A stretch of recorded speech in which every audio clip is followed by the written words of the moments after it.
Okay, hopefully we're good. I have no idea. A little bit of technical difficulties. Thank you guys so much for tuning into the stream. We're getting this stuff taken care of. Thank you guys for hopping in. Good to see y'all. Seog, what's up, my man? How you doing? Plot, good to see you. Viper, how's it going? We're working on it. Give me a sec. Give me a sec.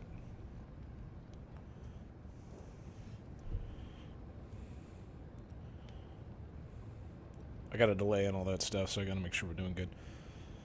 Thank you guys for tuning in the stream. We're gonna hang out with HELLHUB and MAINQUEST for a little bit. We're gonna do some gameplay, and it should be a good time. Thank you guys for hanging out, chilling out.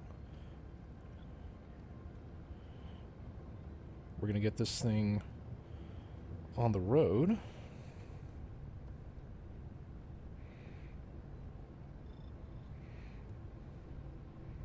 Somehow. We're bouncing through like 3 different communication methods right now, so we're going to get this thing locked in, and then we're going to get ready to go.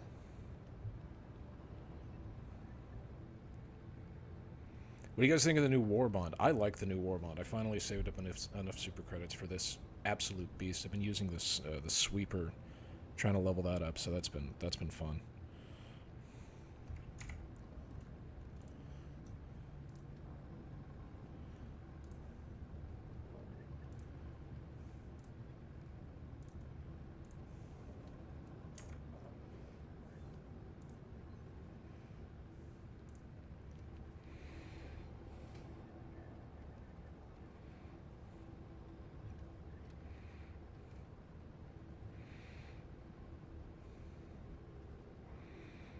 What level am I? Embarrassingly, I am level 150. I just realized that my camera is covering up my my rank, but I am level 150.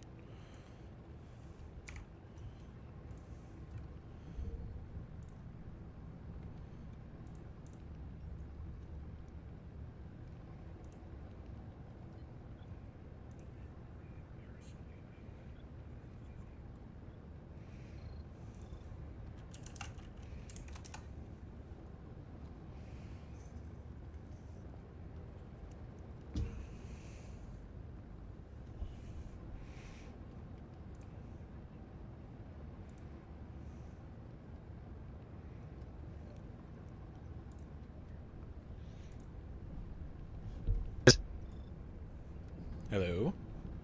Hey, what's up? Hey guys. Nice to meet you, man. Nice to meet you, man. Yeah, pleasure. Likewise. How are you guys? We're doing well, man. Sorry about the hiccups.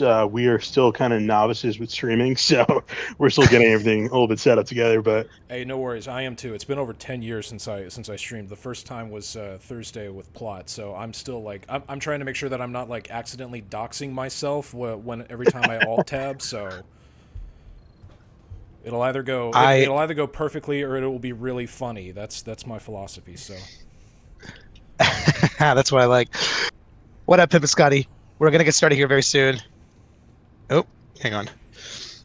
Yeah, guys, just getting everybody sorted. How's your week been, man? Your name is Sam, right? It's okay if we say that. Yes, yeah, Sam's got fine. It. Okay. And let me make sure I got everybody's names down. So HELLHUB, what can I call you, brother? Yeah, man. I mean, my name is Jeremy, but you can go ahead and just call me HELLHUB. That's what everyone else refers me to. Okay, awesome. And then Eddie would be, and then Eddie. Yeah, you can call me just Eddie or MAINQUEST, whichever one you feel comfortable with. There we go. HELLHUB and MAINQUEST, that works for me. And then I chose my name as my name, so just self-doxing all over the place, so that works. Hey, there you go, man. There you go. That's how you do it. I sent you an invite, and then you can invite Sam if you want to the ship. Ship. Okay. Yeah, I'm not getting. Let me see. Can you send to me again? Like, yeah, for whatever reason, it just doesn't. It doesn't usually go there, or maybe you have to open it up. Let me also see here. I think I might be invisible. Let me make myself online. Let's try it again. Boom. If you switch it to friends only, I should be able to join you. We'll be starting here very soon, y'all. Yes, sir. Okay, so let's do friends only. See if that works. Okay, there you go. Excellent. Invite squad. Immaculate drip, sir. Immaculate drip. Thank you, sir. Thank you. Allied destroyer coordinates received. All right. There you go. Should take us there. I think Foggy's online, by the way. Oh, nice. If we need a fourth. You know, we can always get a fourth if we need it. Yeah, let me send him an invite. See if he wants to hop on. Uh-oh. I think I got All right. this. I'm gonna need. Yeah, I'm gonna need to add you. Let me send you an invite real quick. Then I'll just friend. Dude, level 101. Congratulations, man. Thank you, man. Finally broke through. Allied destroyer coordinates. Foggy said Actually- just a sec. Eddie, I'm wondering, will it let me invite him because you're on friends only and you don't have him? No, I'm his friend now. I added him already. On Helldivers in the game? He's a friend. Cool. Okay, sweet. All right. Let me add him to our private Discord chat here too, Allied so that he destroyer can come in. coordinates received. He gets to be special today. Actually, he is a. Yeah, I'll send him an invite there, and then I will. Thank you for bearing with us. We're just still setting all this stuff up, y'all. I'm so sorry. No worries. Hell, I got your invite, but it said that the lobby was private, so I don't know if it's. Eddie, is it set to like friends only or private completely? It's set to friends only, but let me set it to public real quick. Okay. Here, how about that? I just changed it. I'm trying to do it again. You should actually be able to join us straight, but What up? What up?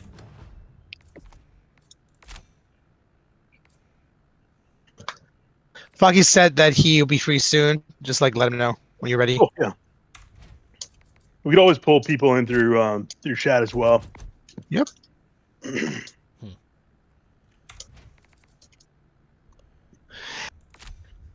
Allied Sweet. destroyer coordinates received.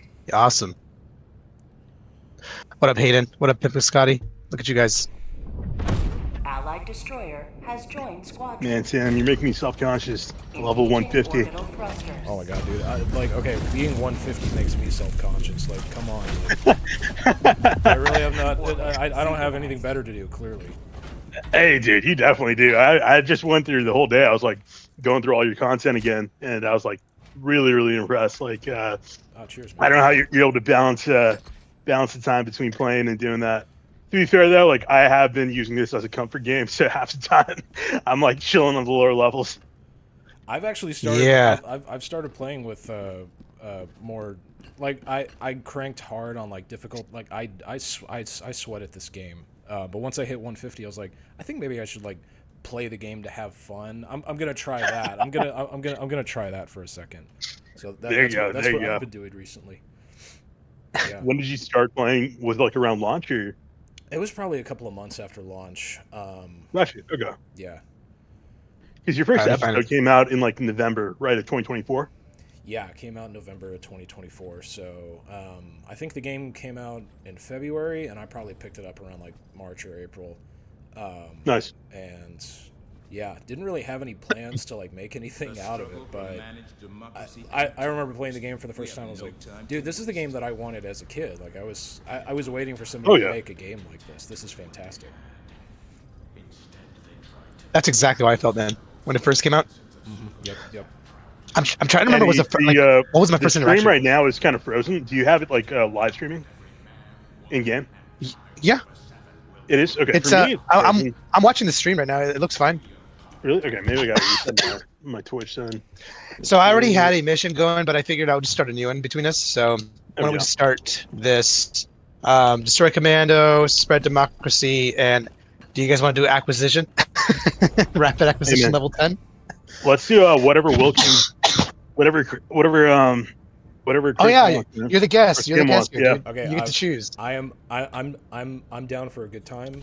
I have never completed a rapid acquisition on difficulty 10, so that would be a historic first for me. Same. If you guys are Same. down, I'm down. Hey man, Eddie, did Foggy say when he'd be on? Foggy's probably one of the best players that we've ever played with. So Yeah. if we can get him on, it'll be good. I'm Yeah, trying if we to get him bully on, we'll Plot be- Coalition to join us, but he may be busy too. So Nah, all I good. think No he's in the worries. middle of something. Well, you know what? We could just kind of leave it open for now, and then Yeah. once they're ready, we can pop them in. We can leave the rapid acquisition for like the end. I do have another one where rather than rapid acquisition, we can just do what's this one called? The destroy bioprocess. So we can do that Yeah, we can instead. do the blitz Yeah. first. Let's do the blitz first. Let's start with the chill one. Let's hit it. All right, fuck it, let's go. Yeah, All right. bots level 10. Let's go. You know what I've been doing lately though? I basically like I love the bots, but I've been just really digging the whole stealth approach.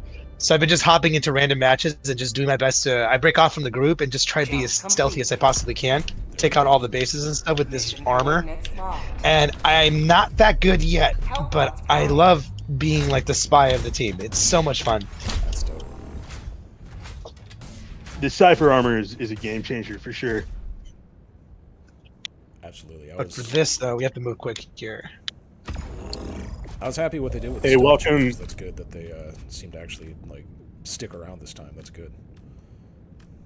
Welcome everybody. Welcome Hero. Yeah, we're going to be streaming right now with Forever Wars from YouTube. If you guys haven't checked out his channel, it's on the Instagram. Definitely recommend checking him. He's Wilkins Coffee. Sam, do you have any like story behind Wilkins Coffee? No, it's just a goofy name that I wanted to pick up. That's from the old Wilkins Coffee commercials from like the 50s. That was before Kermit the Frog was Kermit the Frog. Oh man, It's weird. Like those commercials just made their way onto my algorithm, and I was like, oh, that's a goofy name. So we'll just roll with that. I totally forgot that I still had it. I probably should have changed my name. But no worries. I'll just have to put in chat. Wilkins Coffee is. actually, I can. Well, no, I don't know if the name change would take. Would it? I could change it real quick.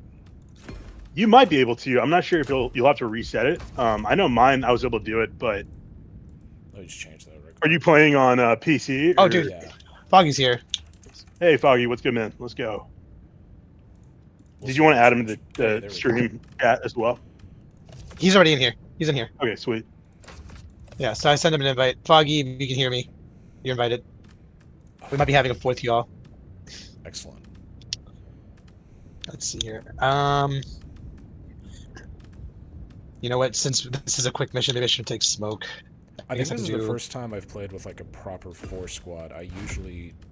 I've got a couple buddies I'll play with now and again, but usually when I play, I will solo queue max level 10, which is, I mean, that's just something else.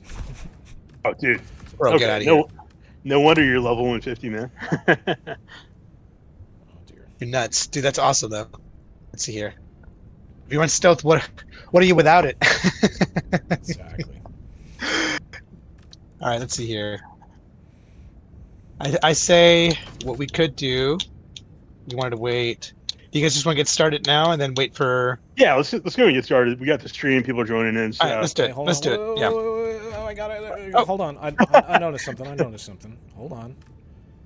There's a theme going with the drip. I got it. I'll pick up. All right. Hold on. Hold on.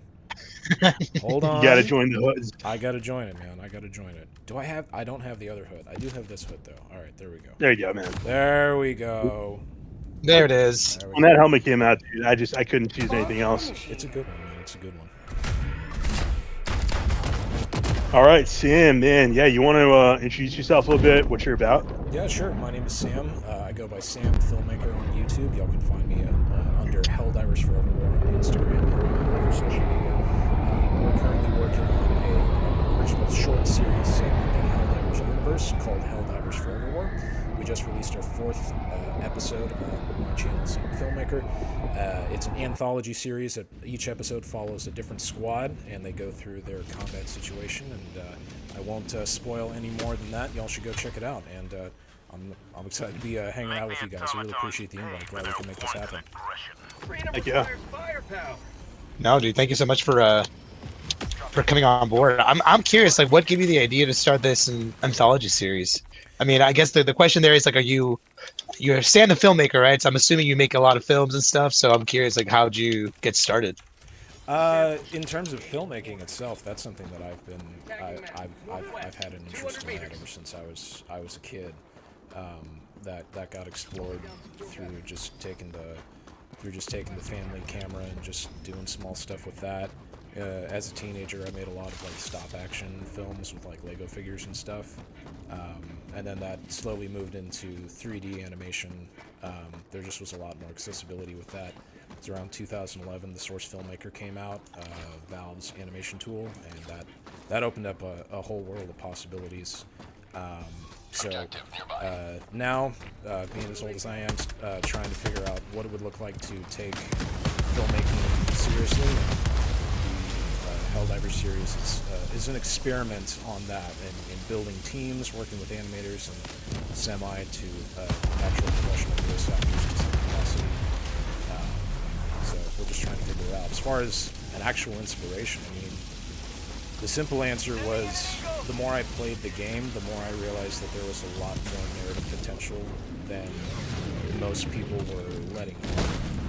And there was a lot of stuff narratively that captured my attention. I was like, I don't think people are paying attention to this. I think there's a lot of story behind it. There's a longer answer, actually, as to how the actual series came about. That was actually a miscommunication between me and the YouTube channel that we were working with at the time. But yeah, the long and short of it is, I liked the game, and there were a lot more. It felt like there was a lot of potential for narrative that people weren't really paying attention to. So yeah. Dude, that's pretty sick. I'm curious, like, are you a one-man team right now, or? I mean, I do 95% of the work, but I've got a small team of voice actors and a couple of animators that I've met throughout the years that will lend their talents and abilities. But yeah, I do probably about 95% of the work per episode. So yes, and yes. I have a small team, and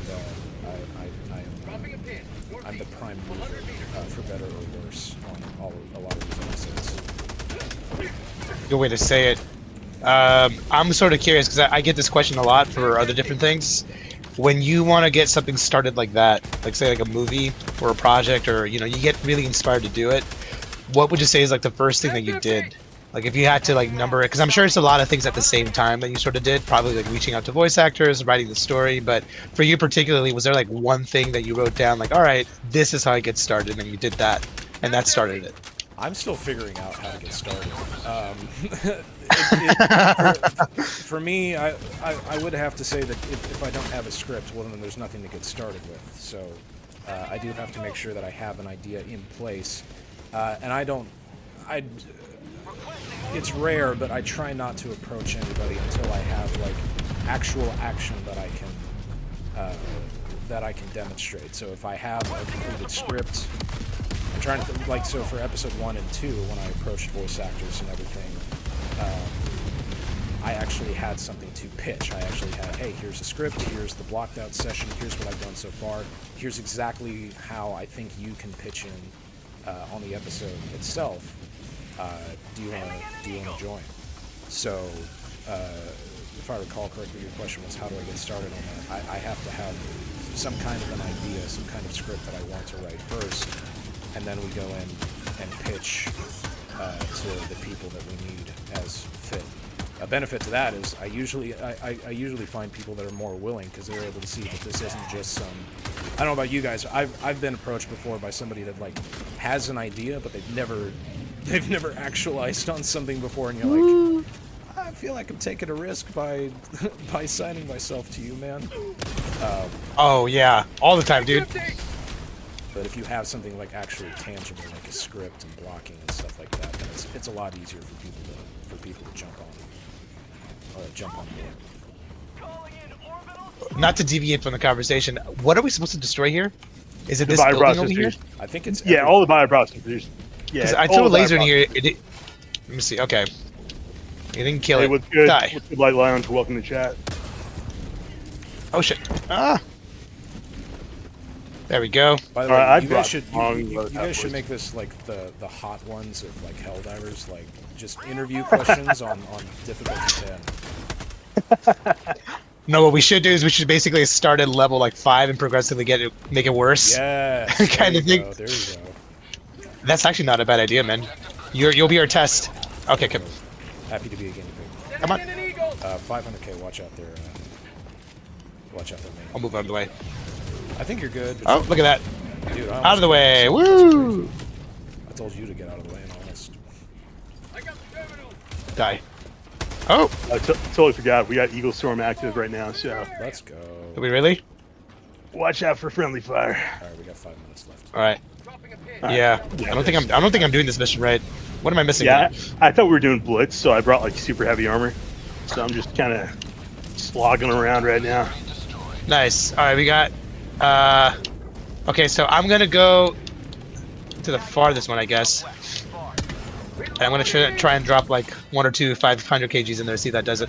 We hit those. We hit those. Let me see here. All right, cool. So Yes. I take it then that you are. Oh, sorry. Go ahead. Go dude. ahead. No, go ahead. I already asked the question before. Both Your of turn. you go at the same time. Go at the same time. Go. All right, our favorite color. Go. Let's go. I was gonna say, yeah, between you and Plot, like one of the things that I'm always really impressed with outside of the animation is the voice actors. Like you guys always seem to get really good voice actors. How do you go about doing that?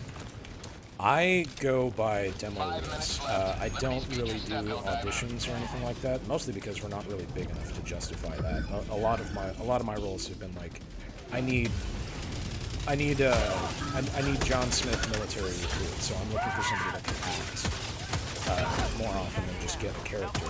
We're changing that for some future episodes, but largely I kind of just go by can they act in their demo reel, and then do they have kind of a militant style voice, or are they able to articulate in that manner? So yeah, it's been great working with.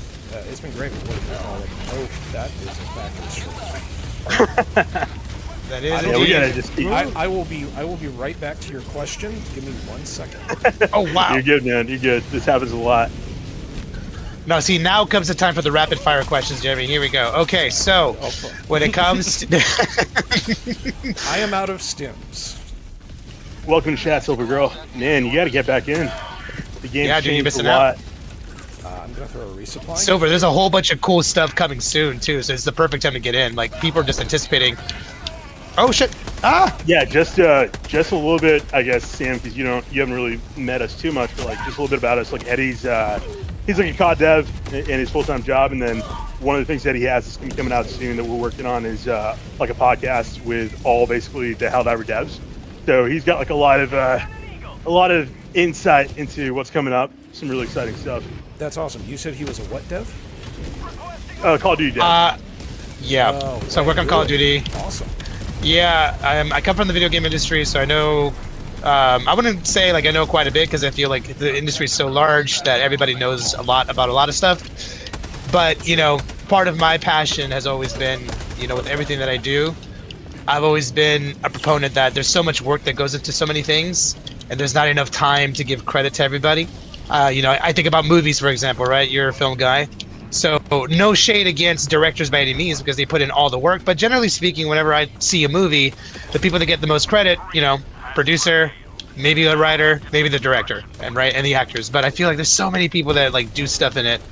And my passion with this has been to create a space where I can bring in a whole bunch of people that I know personally and maybe haven't met before and get them to talk about what they did in the game that we love, right? And Helldivers 2 was like the perfect one to do first because I love this game. This is my game that I always play every week outside of work, outside of other things. Like I love this game and I think they did it right, and I wanted to highlight their the personalities and just what they did. So yeah, big mouthful right there. That's awesome, man. That's very cool. Pardon my ignorance, man. So if I ask a stupid question, I hope you'll forgive me. So you say sure. you say you're Call of Duty dev. What help me out. What specifically do you work on? So I specifically work on statistics and pretty much understanding how insights work. So and that's actually a really good question because when it comes to development, there's tons and tons of areas, right? But it gets bundled into one word. But then you can go into more 3D design, you can go into effects, you can go into modeling, you can go into meshing, right? There's so many things you can do. So I work on the statistics side. I pretty much look at how the game is operating, how people are using stuff, and then I help people figure out how to change it and how to balance it in a hopefully I can tell you offline. I'm very specific with what I say, you know, when I stream, because there's just so many things where I'm like, I'm not so sure what I'm allowed to share, but I keep it vague enough where I can like tell you, and then offline I can like tell you exactly like what I've worked on and stuff. But I've been there since Vanguard. Like my first game with them was Vanguard, and then I officially my first full game with them was the MW2 back in 2022. So I've been there for almost 5 years. That's awesome. That's very cool. Oh, that's 2 factory strikes. Oh shit. Yeah, we gotta just blitz. We got 45 seconds to get to the ship. Oh shit. Okay. Did I call you guys down already? I'm not sure. Here, I'm gonna drop a quasar here. I shouldn't have done that there. That's okay. If we're not on Marfark, it doesn't matter if we survive. But if we are on Marfark, it matters if we survive. I will get there. Hey man, I just want to go see my family. Bro, as a family, that's crazy. So then back to you though. Like I'm assuming that you probably worked a lot in the film industry, or maybe not. But I'm curious, like outside of the game and you doing your own project, were you involved a lot in film before? Like that gave you insight on what to do? Not professionally, no. I have never held a job in the film industry. I think the closest that I ever came was like an internship at a company in the state that I lived for like 3 weeks. I didn't go. Oh, we are out of. Okay, well, here we go. No, I haven't worked in the film industry. I didn't go to film school. I'm, for better or worse, self-taught through YouTube and other connections, and studying films and all that stuff. So, no, I have not. I have not worked in the film industry. See, that's even cooler though. I love that we live in. I mean, it's not new anymore because YouTube has been around for like so long now, right? But it's cool that you can do that. You can basically teach yourself so many cool things. Absolutely. What would you say was like the hardest thing that it took for you to learn film-wise when you were doing this project? The series itself. Oh, that's been communication. That's been trying to, because when you work by yourself, well, you just have to learn how to communicate to yourself, and that's a lot easier to do. You can just, hey, you stupid moron, you screwed this up. Well, you can't talk to people like that in the real world. You have to learn, and even then, so it's one of people skill, and that's a joke. That's not how I, but in terms of communicating, like here's what I'm actually going for, and then realizing that doesn't get translated immediately across to people, and trying to learn how to articulate my vision to where the voice actor knows what I'm going for. Most of the time, the voice actors have been have gotten what I've been gotten what I'm going for. But there are times where my communication's a little off, or the way I format the script, it's not as obvious. So then I have to go back in and try to figure out, okay, what is it that I'm actually trying to say, so that it can be interpreted by actual humans. So to answer your question, I think the biggest challenge for me has been figuring out how to communicate with other folks. Oh my god! Yeah. Did we make it? I think we're all right, here. I think we're all here. We're almost there. Yeah, Yes. we're almost here. There we go. Okay. Foggy's landing in. Okay. The true hero Just showing in up at time. the last second. The true Just in time to take hero. all the credit. I was actually hiding the whole He was invisible. waiting to sneak up to get a few free medals. Perfect timing. And Foggy Small. Foggy joins the fight, everybody. Excellent. Foggy, we have labeled you as like one of the best players we've ever seen. Like that's the label we give you. Yeah, that's how we introduce you to everyone, man. I appreciate it. You guys want your fortune? I got fortune cookies. I'm down. Yeah, do it, man. Oh, I'm down. Yes, absolutely. Who goes first? Who gets the first fortune? You know what, You Sam, first, you're the guest. Martin.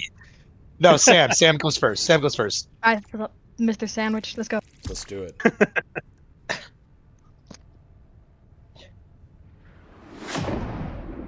I hope it's that I get an actual fortune cookie. I would love one right now. You are gifted in many ways. That's adorable. That is Right, so there Nice. I feel like my grandma. I feel like fortune cookies, they've changed it up recently. It's no longer like giving you a fortune. I think somebody probably got a lawsuit where it's like, you said I was going to be a millionaire, and I'm not. Yeah, They it lost sounds the more like plot. it sounds more Without like a more daily samples? affirmation or something. This ship will continue to operate. Hey, man, well, he's right. He's right. I'll take it. Oh, nice. You got the name changed. Sweet. Nice. Your next main. All right, do it. Let's see. What do I get? You or a close friend will be married within a year. I thought you were already married. It said or a close friend. Or a close friend. Coordinates All right, so I mean, I guess it's accurate. I guess. judging by Yeah. assumptions, it's gonna either be Sam or you, Eddie. I guess so. We'll find Maybe out. it's you, Foggy. I don't know. synchronized. Alright, you next HELLHUB. Let's see. Let's start here. Oh, I tore it. Oh no, that's not good. That's not a good omen. Don't read it, man. Throw it away. Look at anyways, I only have 4. A great hot drop pleasure here. in life is doing what others say you can't. Okay, all right. That could be worse. Sure, Thanks, sure. man. Why not? Appreciate it, man. Thanks for the comment. I don't know how to switch between mics on this because I don't know anything. So anyway, No, you're good. Man, where are you Alright. streaming on, by the way? I think I'm Are just you on Twitch or streaming on I think I'm just streaming on YouTube right now. Sweet. Let me pull it up. Yeah, it feels like YouTube is My the place to turn. be. I hear a lot of guys are streaming. Like we do primarily Twitch right now. We're still trying to figure out our setup, but it seems like if you can connect YouTube, you can get a lot of views. Streaming is something that I'm not quite sure if I want to figure out, and that's more like my hermetic. Like I'm more of like Sure, just yeah. kind of like a just leave me alone and let me work kind of guy. Like Yeah, I've thought about yeah. doing like work streams or whatever. And I'm like, I don't talk to anyone. Like I don't even listen to music when I work. Like you'd just be Sure. staring at a ginger for like 3 hours. Like who wants to watch that? And then you might be surprised. I don't know if I want to be surprised.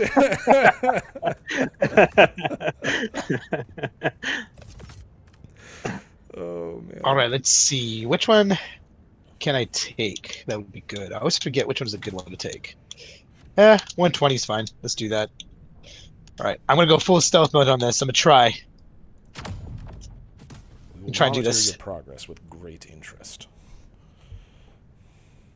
All right, boys. Let's Yeah, do my See how well it. this works for guys' me. Chat's a little hard to keep up with. Launch initiated. No, you're good, man. Same. I hope I'm making you jealous.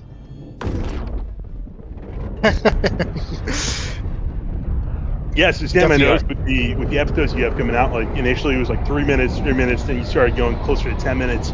Like, how long does it take you to pump out an episode? We are still figuring Are we that on stream? So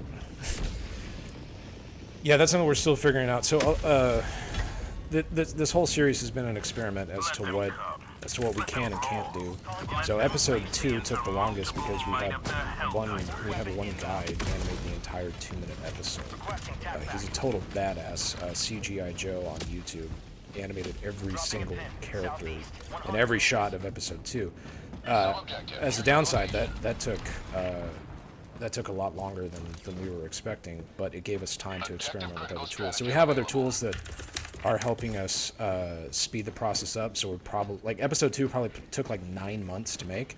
We're probably down to maybe like 3 or 4 months per episode now. So still not great, but compared to like 3/4 of a year per 2 minutes of animation. Now it's like 3 months for like 9 minutes of animation. It's like, okay, that's Right. that's much better. That's actually somewhat tenable. But in terms of like actual like I have no idea how long an episode because there are various stages in production. When one's in holdover while we're waiting on sound to come through, then I'll pick up a script and start refining it, or I'll do motion capture for another episode. So it's all in bits and pieces. But the simple answer would be probably about 2 or 3 months per episode. I think you mentioned on one of the episodes that you're aiming for like 9 episodes. Is that still the case? I'm not quite sure. That is something that we doing 9 episodes? I have no idea.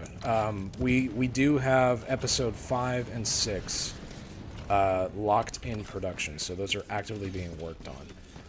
Past that, I'm not quite sure. I have ideas for more episodes. I have ideas for maybe about 3 or 4. But at that point, we'll have been working on the series. At that point, I'll have been working on the series for 2 years, and I'll have to ask if it's something that I want to continue to do. And there's going to be a lot of boring, unsexy questions to ask with that, like Sure.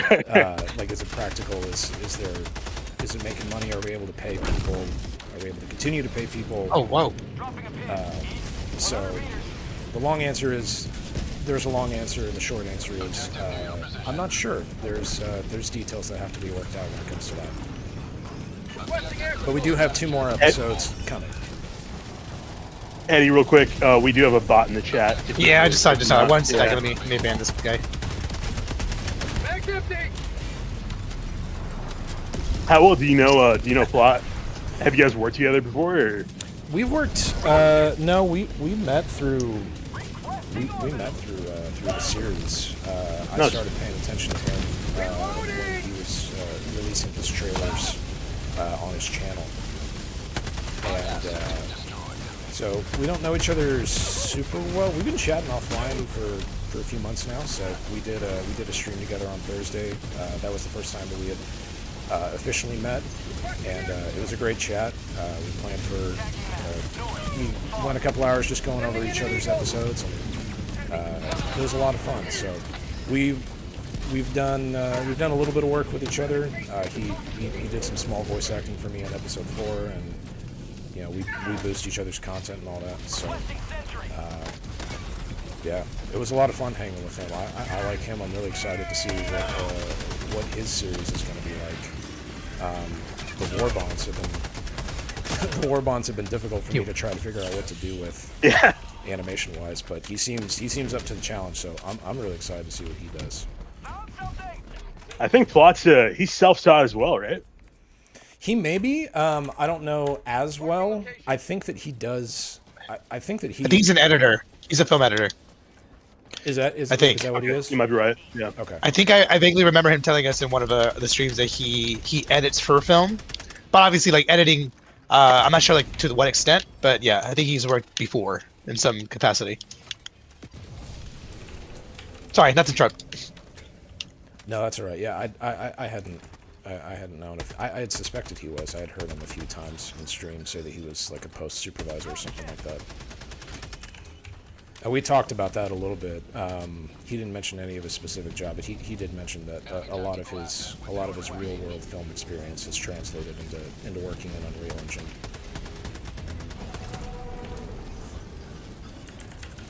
I don't think this works for the detector, but screw it. Let's find out. No, it does not. Amen. Oops. I was gonna say, screw it is the motto for Helldivers. Absolutely. That is true. That is the motto. Let's see if I can get this one here. Oh, that's a fun Yeah, what I picture. really liked about your episodes was Yeah. that one of the things that a lot of animators in this niche let's and get out of here content creators do is like you're trying to create like a storyline based on soldiers that basically canonically only live for 2 minutes. And I think a lot of your episodes kind of focus on like the reality that these guys they're not sticking around for too long. Yeah, it's tough to do. It's tough to do narratively, and then it's also interesting. I've gotten quite a few comments about people like, well, we want characters. We want people that we can see week after week. It's like, Right. I get that, but that's not like that's not really what we're doing. I don't know how to adapt that in a way that feels faithful to the game, and also in terms of just what I selfishly as the creator of my own series want to communicate to everybody. Sure. Oh my God! How did that happen? That's tough. No! But it's fun. Yeah, I mean, I guess that's something you got to figure out early on is like whether you want to kind of break away from the canon and have established characters or stick to it. Right. Because I think, so well. I guess the unique thing about the Helldivers universe is like it's all basically based on parody, right? It's like a parody of many different games. Yeah, I can see that. Yeah. I think that's one layer to it, Oh. though. I do think, and it's been interesting. I was really nervous releasing the episodes early on because, like, episode 1 is kind of its own standalone. It doesn't really represent the series as a whole very well anymore. And then episode 2 and 3 and 4 are like, oh, this is going down the more darker, serious tone. But Right. so that was a risk. That felt like it was a risk. It was like, are people even gonna want to see this? And it turns out that the answer has been yes. So I'm still nervous for each release of the episode. We have no idea if they're going to be successful or not. But yeah, it's been challenging to figure out what's going to work and what's not going to work. Yeah, I mean, I think there's such the game, at least itself, outside of the initial cutscene with John Helldiver, which is kind of funny because the devs had mentioned that like John Helldiver is a completely fan-made creation. Like there actually was never anybody originally named John Helldiver in the game. Right. Yep. I think there's such, I guess, an empty space for like fans to kind of insert their own canon. Yeah, his official name was Super Earth Spokesperson. That was his official name.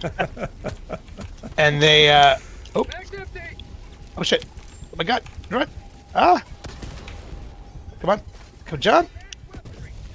Oh my god, dude, oh my god, my game is dropping so many frames. Ah! Oh, shoot. Okay, let me get out of here. Maneuver out of here. Oof. By the way, I've been using the Epoch, and I've been digging it so much, dude. It's such a good weapon. I tried it out recently. It seems a little slept on. Very they- slept on. I think It's they just, buffed it it's just recently.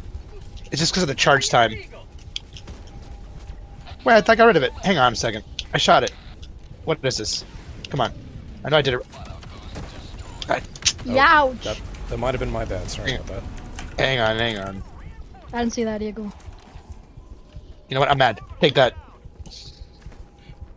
Let me, what do you want me to call you down? Let's see.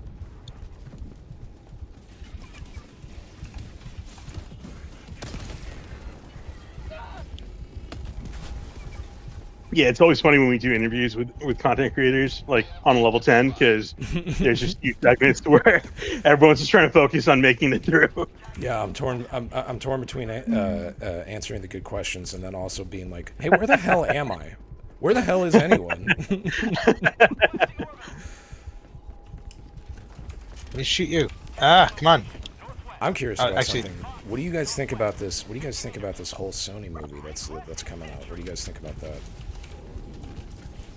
I'll let I'm Eddie excited for go it. and start. Yeah, Yeah, so I'm excited for it. I think it's going to be huge in the sense that, like, you know, brand recognition for a game, even though it's very clear to Hollywood that video games are profitable now, you have to really think about it. Like, which IPs are getting movies now, right? You have Mario, you have Fallout that got a TV show, you have Halo that got a TV show, a really bad TV show, but one. But these are like big ass fucking franchises, right? Like they're probably like the Marvels of video games. Right. And then randomly, this what you could call it, and I don't mean this seriously, like Helldivers 2 in the sense of like AAA gaming, it's small compared to everybody else, but it did so well that they decided to do a movie. Like that's telling to me. Like that when you think about it that way, think about any other game that did equally well. How many of them got a movie? The only other one I can think of is maybe Expedition 33, right? But that, won Game of the Year, and it's well deserved. It's got a good story. But so many other good games that did incredible, but, you know, didn't get a movie. Not saying they won't get a movie, just not as quickly. This game hasn't even been out for like 2.5 years, and it got a movie. Like it's nuts, the franchise potential for it. So I'm excited for it. Now, in terms of like the story, I think it'll be bombastic fun. Like I'm pretty sure it's going to be closer to Fast and Furious than anything else. So I'm not so sure if there's going to be some gripping story, but I think it'll be fun either way. So I'm looking forward to it quite a bit. yeah. I think based on like my personal opinion, and obviously the feedback I've had from all the fans is like, I think a lot of people want it to be a very much like you have a bunch of A-list actors come in, they die off really quickly, and I know I think Paul said or the current CEO of Arrowhead mentioned like he'd want that as well. That obviously I think is what a lot of people are hoping for. I think a lot of people are more after stuff like Halo, the Halo series and all, which obviously, I mean, it had some good parts to it for sure.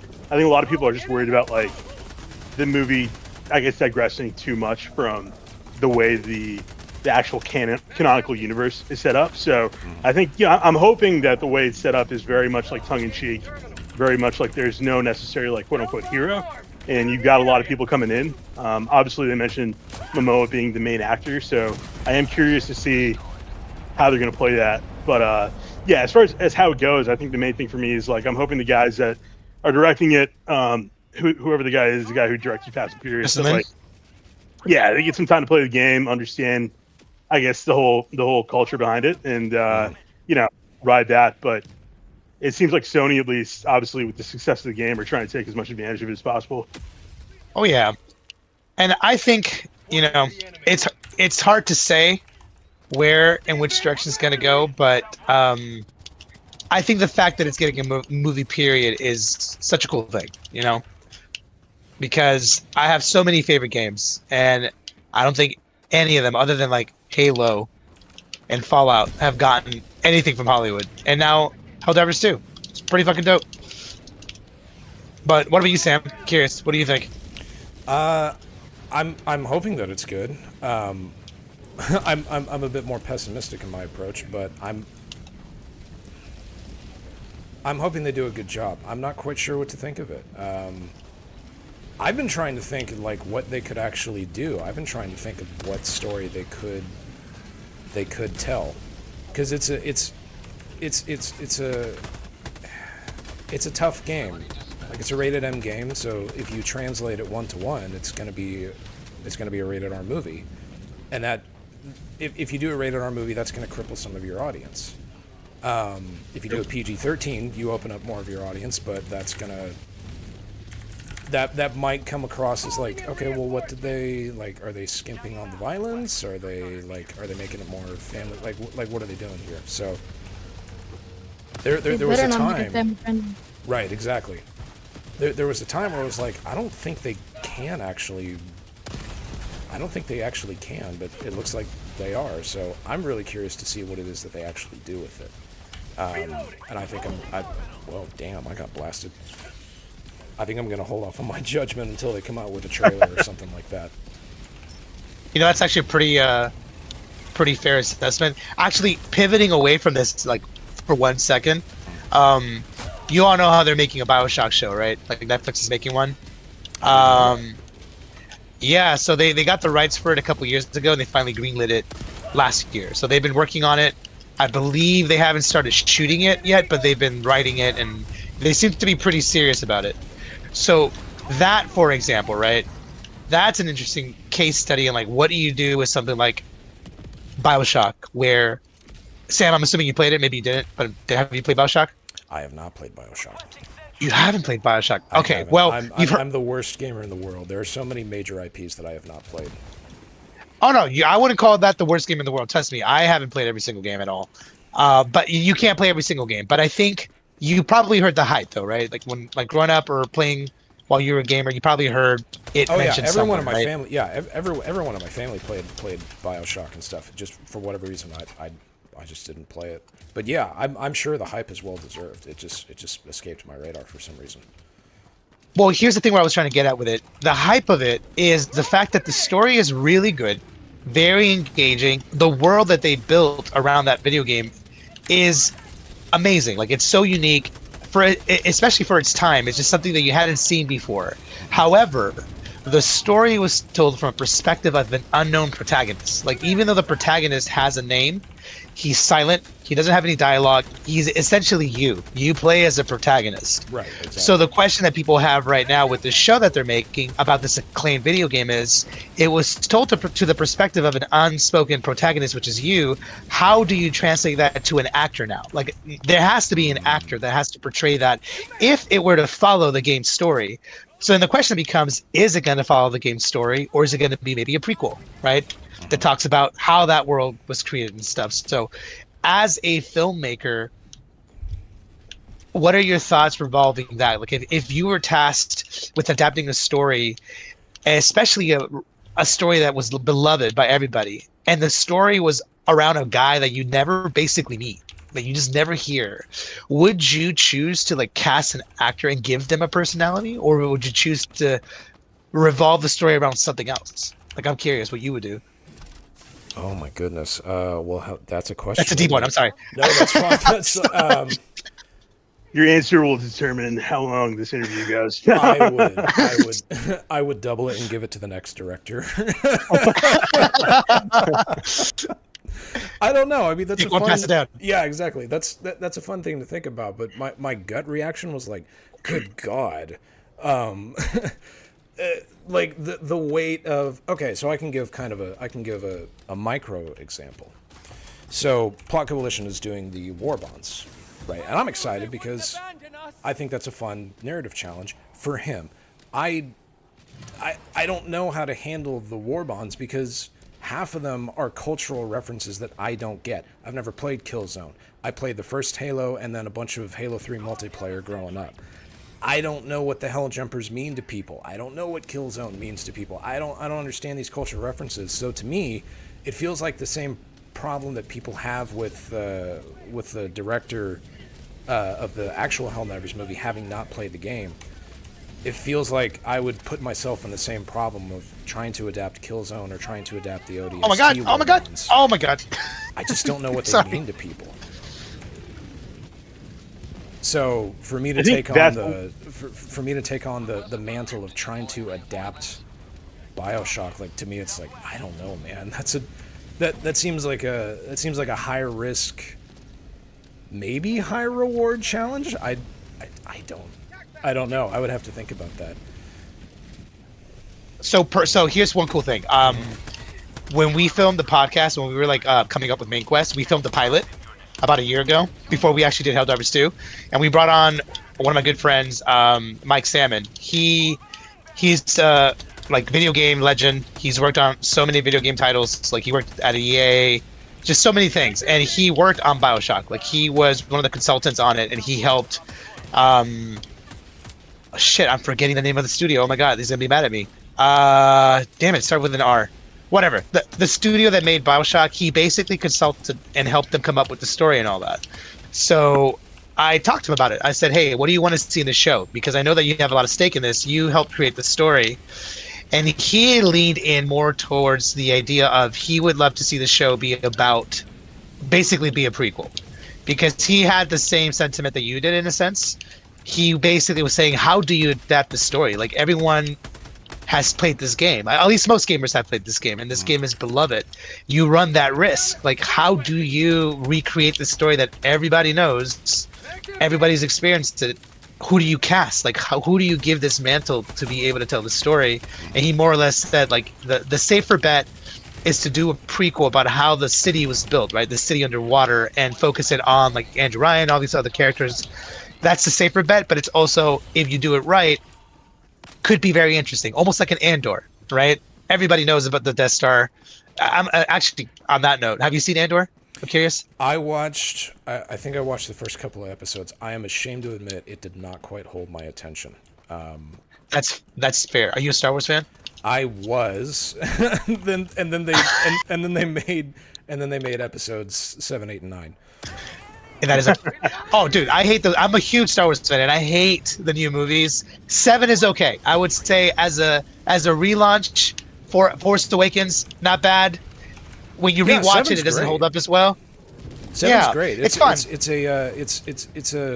It's a nod back to what Star Wars was, and then they did Episode 8, and it's like, yeah, we're gonna throw it all off the cliff with Luke's lightsaber. And it's like, I'm sorry, forgive the language, but like, fuck you, man. Come on. You don't get to do that.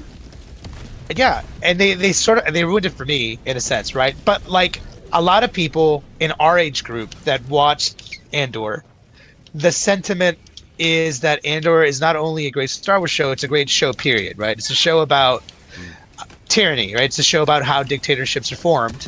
And in an essence, if you think about Star Wars is more or less that. It's a story about this big oppressive power against a rebellion, right?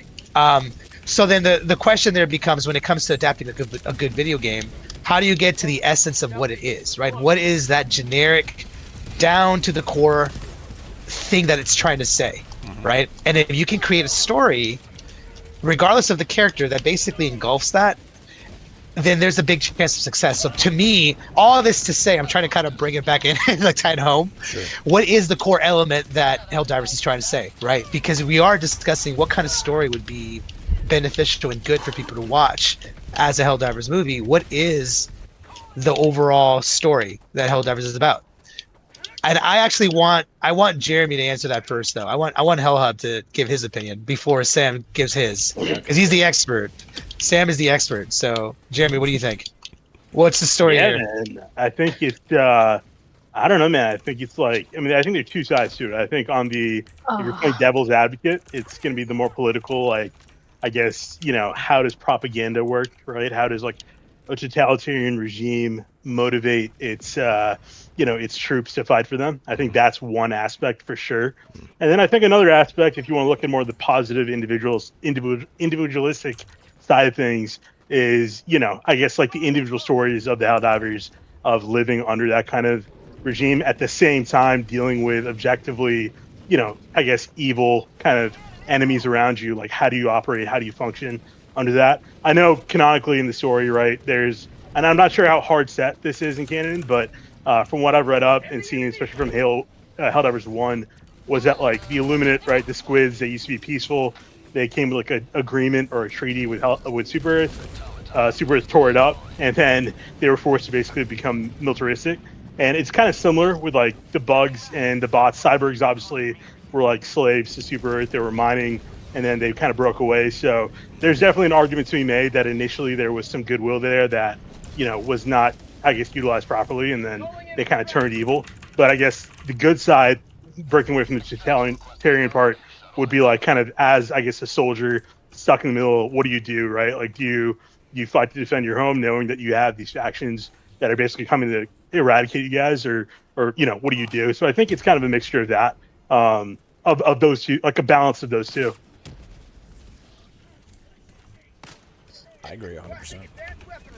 That is a beautiful answer, sir. Sorry, I'm like trying to run back and get these samples. I just destroyed like 15 people at the epoch. I'm trying to see if I have enough time to grab these samples that were dropped. They're like in this base here somewhere. I don't know if I can get them on time. We can hold for you if you can. Let me get it. Yeah, we got time. You got a minute. Yeah, I'm the spy. Hey, by the way, that was kind of smooth, right? Not bad. I'll be honest. This whole mission. My attention has like, my attention's gone. I feel like a goldfish right now. I've been focusing on the questions quite a bit, but then I'll go back to my gameplay and I'm like, again, where the hell am I? Yeah, let me grab this. Where's the sample vial at? So here somewhere. It's mine. There it is. Yeah. He's got. I will say though, like, because of the nature of the game, and I guess especially with Helldivers 2 being the first FPS in the series, like, the advantage I think the directors are going to have is there is so much non-official canon, and just not, compared to a lot of other games like Halo, like, there's really just not a whole lot of history that's built. So I think as long as I think they honor the, I guess, the essence of the game, I think they have a lot of flexibility to do what they want. I would agree with that, actually. I can see that. So what are your thoughts, Sam? I'm curious. Well, so you say I'm the expert. Well, I didn't write the game. I defer to the experts. For me, if you wrote something, then you're the expert on it. I'm the expert on my series, but my series is my series is I'm trying to communicate to people what the game is about, which means that I have to try to go in and understand what the game is about. What's interesting about that is a lot of people disagree with me. A lot of fans disagree. A lot of fans think that it should stick more on a satirical red versus blue style thing. And I mean, they're allowed to have their opinion, but I have to hold to my opinion, which is, well, you, that particular fan, are wrong. That you're right in that is what one side of the Helldivers coin is, but there's the other side of the coin. The satire and the wit and the humor, that's all a mask to cover everything else that's going on in the game. A lot of it's vague and a lot of it's ambiguous, but again, that's also kind of the point. My view of this game is it's a playable version of 1984, which is itself an instruction manual on how to run a totalitarian government through communism, through socialism, through capitalism, through just how you manipulate humans at all. And that's what this game, screw it, I'll be so bold. That's what this game is about. I think. I can't prove that, and of course that easily goes away by Arrowhead coming out and going, yeah, Sam Filmmaker's an idiot, and here's the cease and desist. Stop making. Okay, all right, fine. But as far as I can tell, that's what the game is, and not everyone approaches the game from that perspective. A lot of people approach the game from, here's a machine gun, go raise a flag, go for it. You know, it's their game they play on the weekends to de-stress, and that's great. That's fine. For me, for somebody that wants to tell stories, that's surface level, and I would leave that to better guys than me. Butterbug with his Straight to Hell animation, EPG6 with his excellent animations. Fox Gear, Ping, these other content creators that, and I'm forgetting a few, but the other content creators, there's a lot of people that are staying, and it's not a bad thing, more on the surface level, and that's fine. It's a lot of, this game is fun. I like playing the game. It's fun. But I'm making a series on it because there's a lot of narrative potential that no one is paying attention to, and it turns out that people are really interested in. So I agree with Jeremy's assessment of the game. There is, like any good sword, it is a two-edged sword. And that's how that's what I'm choosing to play in. I'm choosing to play in both sides. It allows for satire and humor, but there's a lot of other stuff going on beneath it that offers more depth and complexity and drama and character, even if they only are around for an episode. So yeah, that's what I think about the game. Hopefully that was a coherent answer. I'll watch that back tonight and go, oh crap. Dude, what up, Spooky? By the way, we have first time watching. What up, Spooky? Thank you for doing the Spooky, chat. welcome to chat, man. Hey, We are hanging out with Sam Filmmaker. I really hate to. I have to do a quick housekeeping thing. I'm gonna step away for 2 seconds. I'll be right back. Oh, you're good, man. Take your time. Take your time, man. Yeah. For those of you guys just joining in, we're hanging out with Sam Filmmaker. He makes a lot of cool stuff, a lot of cool videos about Helldivers 2, and just Helldivers in general. He's the guy behind Forever Wars on YouTube. If you guys haven't seen it yet, highly recommend checking it out. 4 episodes so far. I think the fifth and sixth one are coming out soon. All right, we're doing C's Industrial Complex. Man, I haven't played this one a bit. Yep. See Barrage. Can't go wrong with Barrage. Let's see. C's Industrial Content. Is this the same as Raise the Flag or no? This is not.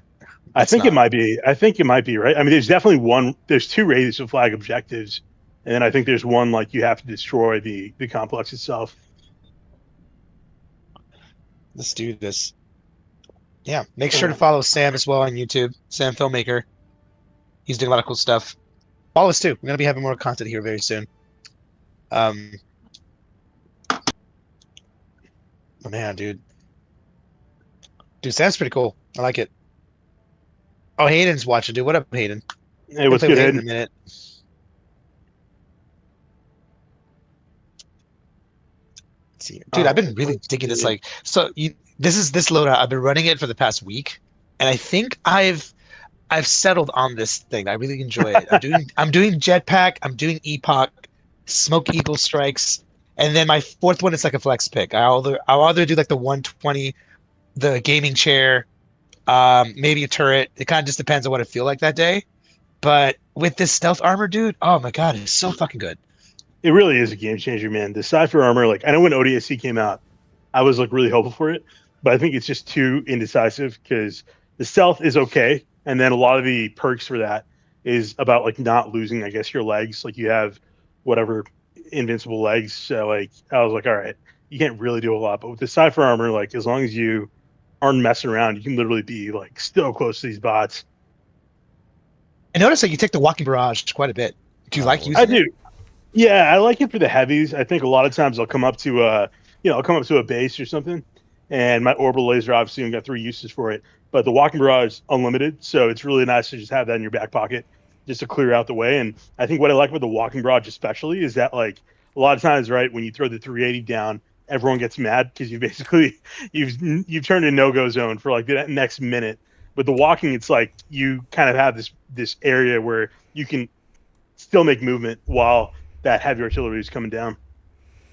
Does it go forward? I rarely ever use it. So is it like shooting forward away from you or towards you? Yeah, it is. So it's a walking barrage. So whichever way you throw it, the direction you throw it, it's going to slowly progress like every few hundred yards down towards the area you threw it towards. So you can kind of move with it without getting like stuck waiting for it to finish.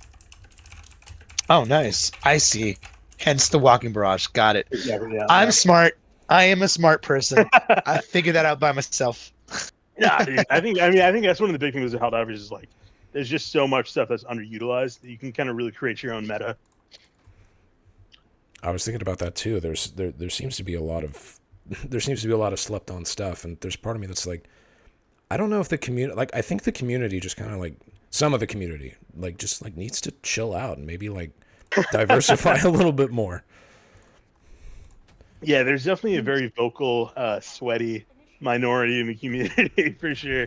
I remember back when the first few months after the game launched, there was a meta of the shield backpack and the railgun. Yeah, and if you were playing a level 10 and you didn't have that, you pretty much were going to get kicked. So I'm happy they kind of broke away from that. Right now, I think most people are just worried about, like, obviously you've got nerfs every time a quality of life update comes out that people, for me, like, I'm an Eruptor main. That's my main gun. Thankfully, they haven't hit that. I know Coyote was a big one recently, and they did the flame nerf. People were up in arms about that. But, yeah, I mean, I still think there's so many untouched builds that you can utilize. Yeah, it gets a little tough when you get higher. Like, if you main difficulty 10, yeah, you are a little bit more locked to a meta, and it doesn't allow for as much experimentation. But I mean, you don't have to play difficulty 10. And I'm gonna get doxxed for saying that. So it was nice hanging out with you guys. I'm probably just gonna get killed now. Yeah. You should know better, man. I really should have. I just can't. I just gotta get. Let me at him. Come on. Come here, gunship. Come on. I know that was a big. What? That was a big. How? That was a big issue during Cyberscan. Was one of the reasons we lost was because everybody kept playing difficulty 10, and if everyone had lowered the difficulty a bit and succeeded at like level 5s or level 7s, we might have won it. Although there's an argument to be made that we were kind of having cards stacked against us. Right. Yeah, hard to tell when there's a shadow figure controlling everything. Yeah. Let's see. All right. Cyberscan There. I'm gonna go this way. I'm gonna head south. If we take out that base, it might help us when we go to the objectives. Not as many, All right, fair enough. I'll come with you guys then, and I'll break away. HELLHUB, you touched on something in your explanation of the game that's something that's interesting to me, and that's something that I'm trying to work out. You had mentioned like the characters themselves trying to figure out how to operate like in this world, and that's something that I've found myself interested in. One, in my own personal life, just trying to figure out how the hell to navigate life and all that stuff. But then two, how to turn that into a narrative. It's a little tougher to do on the Helldivers side, but that's been something I've been keeping an eye on for, like, perhaps an original IP or something. I would like to move to an original IP at some point, so that I can properly say I'm Sam Filmmaker and not John Helldiver. Right. As much fun as it is to make these animations, I mean, like, from like, and Eddie can probably understand this a little bit better, but like, I don't foresee this. I'm not speaking into existence or whatever, but from a legal perspective, we're staring down the barrel of a cease and desist with every episode. Like, we're not partnered with them or anything. So, but there's a lot more control and an opportunity when it comes to making something original. So my hope is that we're able to build an audience off of this, and then we can start pitching more original content. But we'll see. But that was a theme that I've definitely been interested in, is trying to figure out, well, how do the characters think? How do they want to act? How do they think they should act? So I thought that was an astute observation from you. Yeah, I mean, I think it's a very common trait. Even it's a common theme even outside of Helldivers. Like Eddie and I, like we're big Halo fans, and I think Halo, like if you're really into the lore, like yeah, it's humanity against the Covenant and humanity against the Flood and all, and you've got these existential evils. But I think if you really dig into the lore, right, like with Halo, you've got like this kind of subversive group, the intelligence agencies in Oni that are kind of doing all like I mean Spartans in Halo, right? They're basically been kidnapped as kids, right? They've been indoctrinated to become fighting machines. And initially, I mean, if you follow the lore, they were actually created to fight against other humans, not even to fight against aliens. And so I think in Halo 4, for example, you have a lot of these moments where like Master Chief has to come to terms with the fact that like, is he just like a soldier, or is he a human being with actual like thoughts and beliefs outside of whatever he's being ordered to do?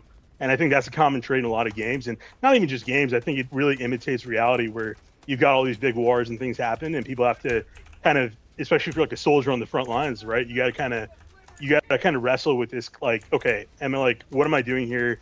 Who am I fighting for, really? How do I handle that? And you're kind of stuck there, and you have to make a decision. You can't just sit there and not decide not to do anything.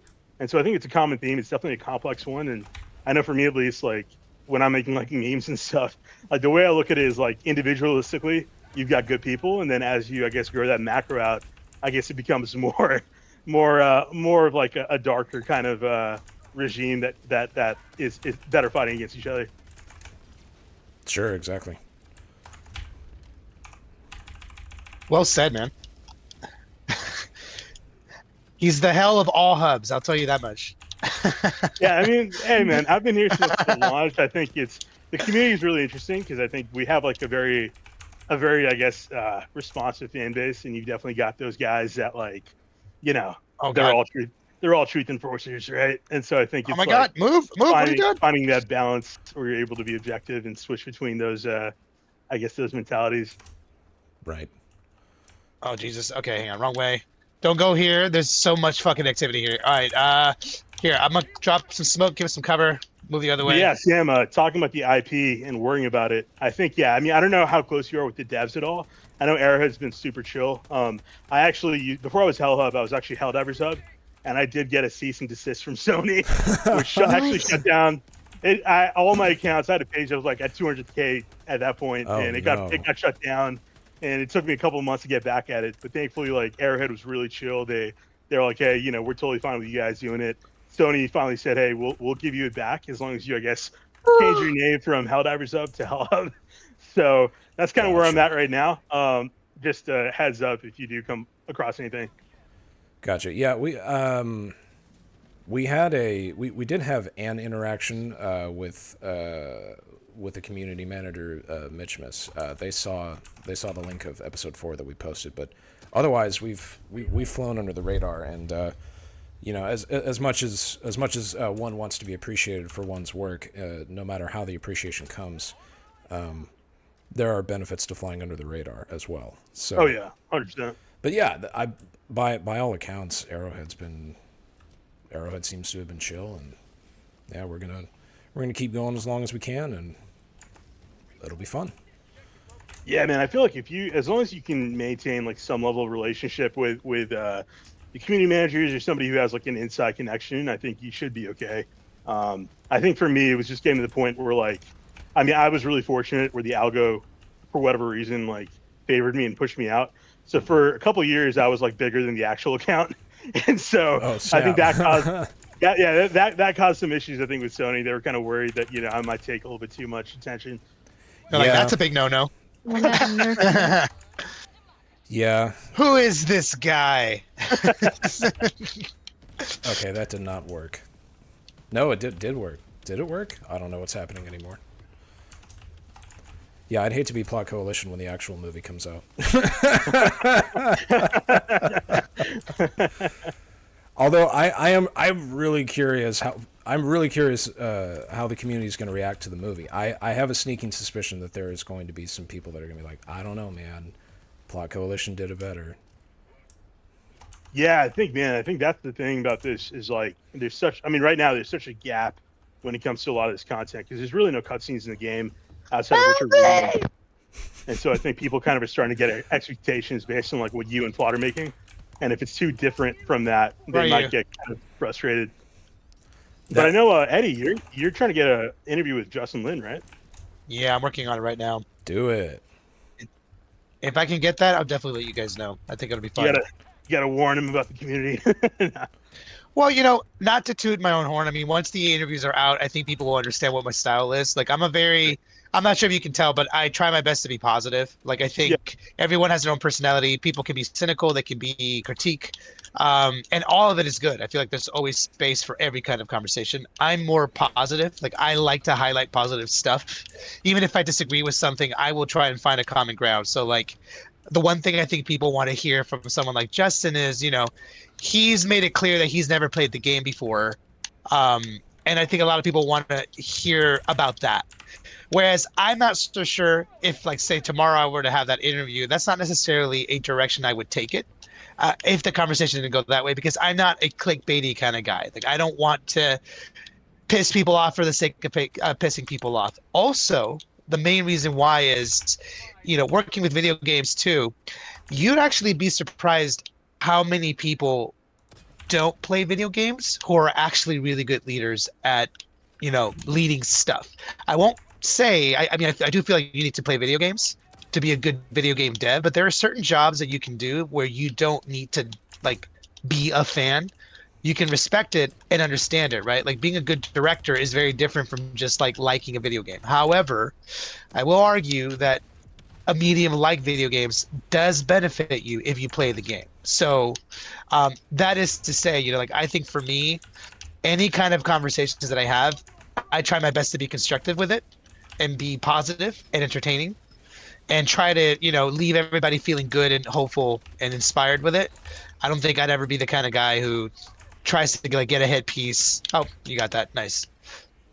Out of someone like Justin, you know? Right. Sure.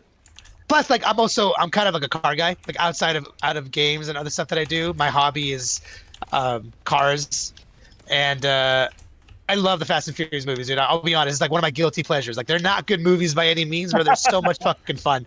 There's so much fun if you're into cars. Like, it's so cool because you just be sitting there and be like, oh, there's that one car.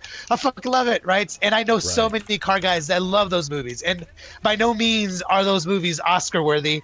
By no means is anyone going to win a fucking Best Actor award for acting with Vin Diesel in a Fast and Furious movie. But I guarantee you there's a massive audience for it because they love it, right? They love that shit. So I think someone like Justin, while I don't know him personally and I don't understand how he does things, I think he has been successful at understanding what a community likes about a topic and giving them that. Not necessarily a good story, but giving them a visual representation of what they enjoy. And for car guys, it's watching cars go fast. So what is that for Helldivers people, right? What would Sure, be the yeah. equivalent of that? That would be what I would tell people to expect, or at least like a safe bet of what to expect is, if you like Carnage, I have a feeling he's going to give you Carnage. Maybe not a good story, but Carnage for sure, Sure. would be my guess, you know? Yeah, I agree 100%. I don't know if you guys are familiar with like Pacific Rim and Guillermo del Toro and what he did there, but like it's one of my favorite movies of all time, and the actual like storyline is pretty simple. It's just humans against bots. That's about it. There's not any kind of like super existential crisis going on, but it's Surprising. like, you know, it's a really good movie because it stuck to that. It knew what it was. It knew what it wasn't, and I think with Helldivers, that really is a lot of it. Like, you do definitely have that existential, I guess, kind of like deeper meaning of things that you can kind of delve into. But as far as the general fan base goes, for I guess what's going to please the crowds, it's really like, you know, it's the kind of humor about it. It's kind of like just a bunch of guys going in there and just, you know, shooting stuff up and dying a bunch. That's one of the things that I think about Plot Coalition. The more Oh my god! Ah! the more I've watched his stuff, and especially after getting to chat with him a little bit, I think that's one of the advantages that he has over me, is that he understands what brings a community together far better than I do. I take a little bit more of the existential, introspective side of things, which, I mean, again, any good sword, it's going to be double-edged. I run the risk of people being like, yawn, or the risk of people going like, actually, this ginger's onto something. This ginger's cooking. Maybe he's got something to say. But yeah, that's something I've been trying to That's been that's Use been it. an interesting balance. Use it. Go ahead. Oh no, go ahead. Sorry, I was saying I need to use this thing that's not working right now. Oh, I got you. Go for it. Well, I actually need to use bullets, so I've already lost my train of thought. Yeah, I mean, I think what I like is like, I mean, I know Paul said, the former CEO, current CCO, was saying like, you know, a game for everyone is a game for no one. And I think anytime you're a Yes. content creator, you kind of just have to decide, hey, this is who I'm going to be, and this is the target audience I'm gonna pick, and like you just stick with that. And I think a lot of times people try to please everybody, and they kind of lose the plot, and it ends up hurting them in the long term. So I think anytime you're a content creator, you're going to have people that aren't happy with what you're doing, and you kind of just have to have thick skin and be willing to be like, hey, it's not for you. You know, that's it. Agreed. Yeah. Also, I just noticed we totally skipped this objective. We like ran past it. We have not completed any of the. We were deep in conversation and totally forgot that we were supposed to do whatever this is. Well, but it's not even marked anywhere, so I don't even know where the hell it is. So I've been You're trying right. to find it, but it's not any. I think I found it. Hold on. Did you find it? Ah, there I it is. You're might right. have. You got it. Smart guy. I found it. Let's see. Let's go. All right. You know, I do wonder. I have a curiosity, actually. I wonder if Justin Lin is going to try and coin as much as he possibly can, like, the phrase liberty. Because you know how, like, people love to say family for Fast and Furious? I really hope he leads into just liberty. Oh man, that would be fun. Hey, you're supposed to die. Die! Die! Okay, he's dead. Yeah, I think that's one of. I think that's been the one of the experimental parts for me on the series. Is like, can I make something? The next experiment is gonna. Gosh, too many words at once. The experiment God. so far has Out of the way. been like, can I add what? Can I say what I have to say for this? And do people find it interesting? And after 4 episodes, I think the answer is probably. We'll see after all the episodes have been done. I may have done that. My bad. Like currently, you're averaging like you probably got well over 1 million views, right? Total. The series, like every episode combined, I think so. The shorts. Oh the my shorts God! are in the millions. Okay, that was definitely me. I landed right in the middle of it. Right in the middle. Classic. The shorts versions are definitely in the multiple millions. I don't like counting the shorts versions, but I mean they are there anyway. But yeah, across I think episode 2 is at 500,000 now. And that's coming up on being out a year. So yeah, I think across all 4 episodes it's probably 1 million views total. And I think on Facebook, you guys recently, the one you guys did most recently, it hit like, I know as far as the likes go, you guys had like 145,000 or something in likes. On Facebook, you said? Yeah, like the recent one you had went pretty viral. I know it went viral on Instagram. I don't know about Facebook though. Oh, yeah, on Instagram. Yeah, my bad. I tried uploading on Facebook. That has been pathetic. Yeah. Facebook and TikTok, Facebook I can't break into. Yeah, TikTok's really rough. Facebook is also really rough. I think when you're dealing with Reels, Instagram is still the way to go.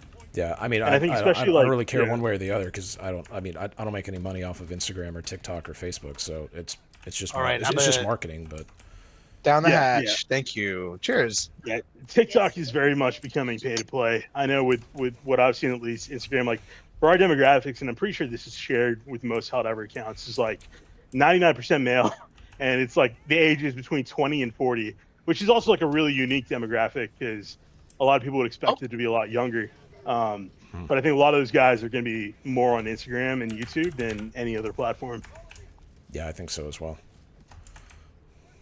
All right, guys, which objective we're going for? You want to do the flag one? Yeah, we can do the flag First. one. Let's do. Yeah. I'm trying to save Foggy. I'm gonna try and clear this area while you guys are doing there. Save Foggy. I think I Save did him. Oh shit. Oh my fucking god. Oh god. Okay. I'm gonna disappear. Disappear. Oh my god. I made a mistake. I'm gonna save you. I made a mistake. You know, I'm gonna retreat. I'm sorry. Sometimes you have to retreat. As long as you Amen. call it Oh, tactical, dear God. it's fine. Oh. Yeah. We have to regroup. Yeah, I'm thinking about that one episode you did where the guy comes out of the pod and the Truth Enforcer's there. He's trying to Oh, that convince was him that fun. he's not a Oh traitor. my god! Get in here! All right. That episode sucked for so long. I got this. I hated that episode. It was the worst episode for such a long time. Oh my god. Yeah, I mean, I noticed you created a bunch of videos like critiquing I'm sorry. your own videos. Like, what would you say is usually like the most common thing that you would say like you didn't Oh, like God! about an episode you made? Sorry, say that again. I got cut off. No, I was saying like when you make these episodes, like obviously you make your own like kind of critique videos afterwards. Oh Like, my god. is there like a common trait that you're like, I want to try to not do that again? I guess. Is there a common one? Take it out of here. I think a lot of it is comparing it with episodes that we have. So, Sure. like episode 2 episode 1 was fine. It was what it was. It was a glorified tech I'm demo. way too We in were the just corner. testing stuff. So it wasn't really that big of a deal. But then episode 2 was like, okay, well, can we actually tell a narrative? And then it actually did much better than episode 1. Episode 1 sucked in terms of views. Like, it was awful. It was good enough to where we could keep going, but it sucked. And then episode 2 came out, and it felt a lot better, and the reception to it was a lot better. And everyone was like, dude, these characters, the speech, the voice acting, it's all there. And it's like, okay, so we can actually do something. Now episode 3, can we keep it going? And then episode 3 was like, yes, we can keep it going. But episode 3 needed work. It was a lot more dry and tactical, the third episode. And I was watching it and I was like, it doesn't have like a moment. Like episode 1 has a moment, episode 2 has a moment, it has that speech, Helldivers die, Sergeant. But episode 3 doesn't have that. It's very dry and tactical, which was intentional.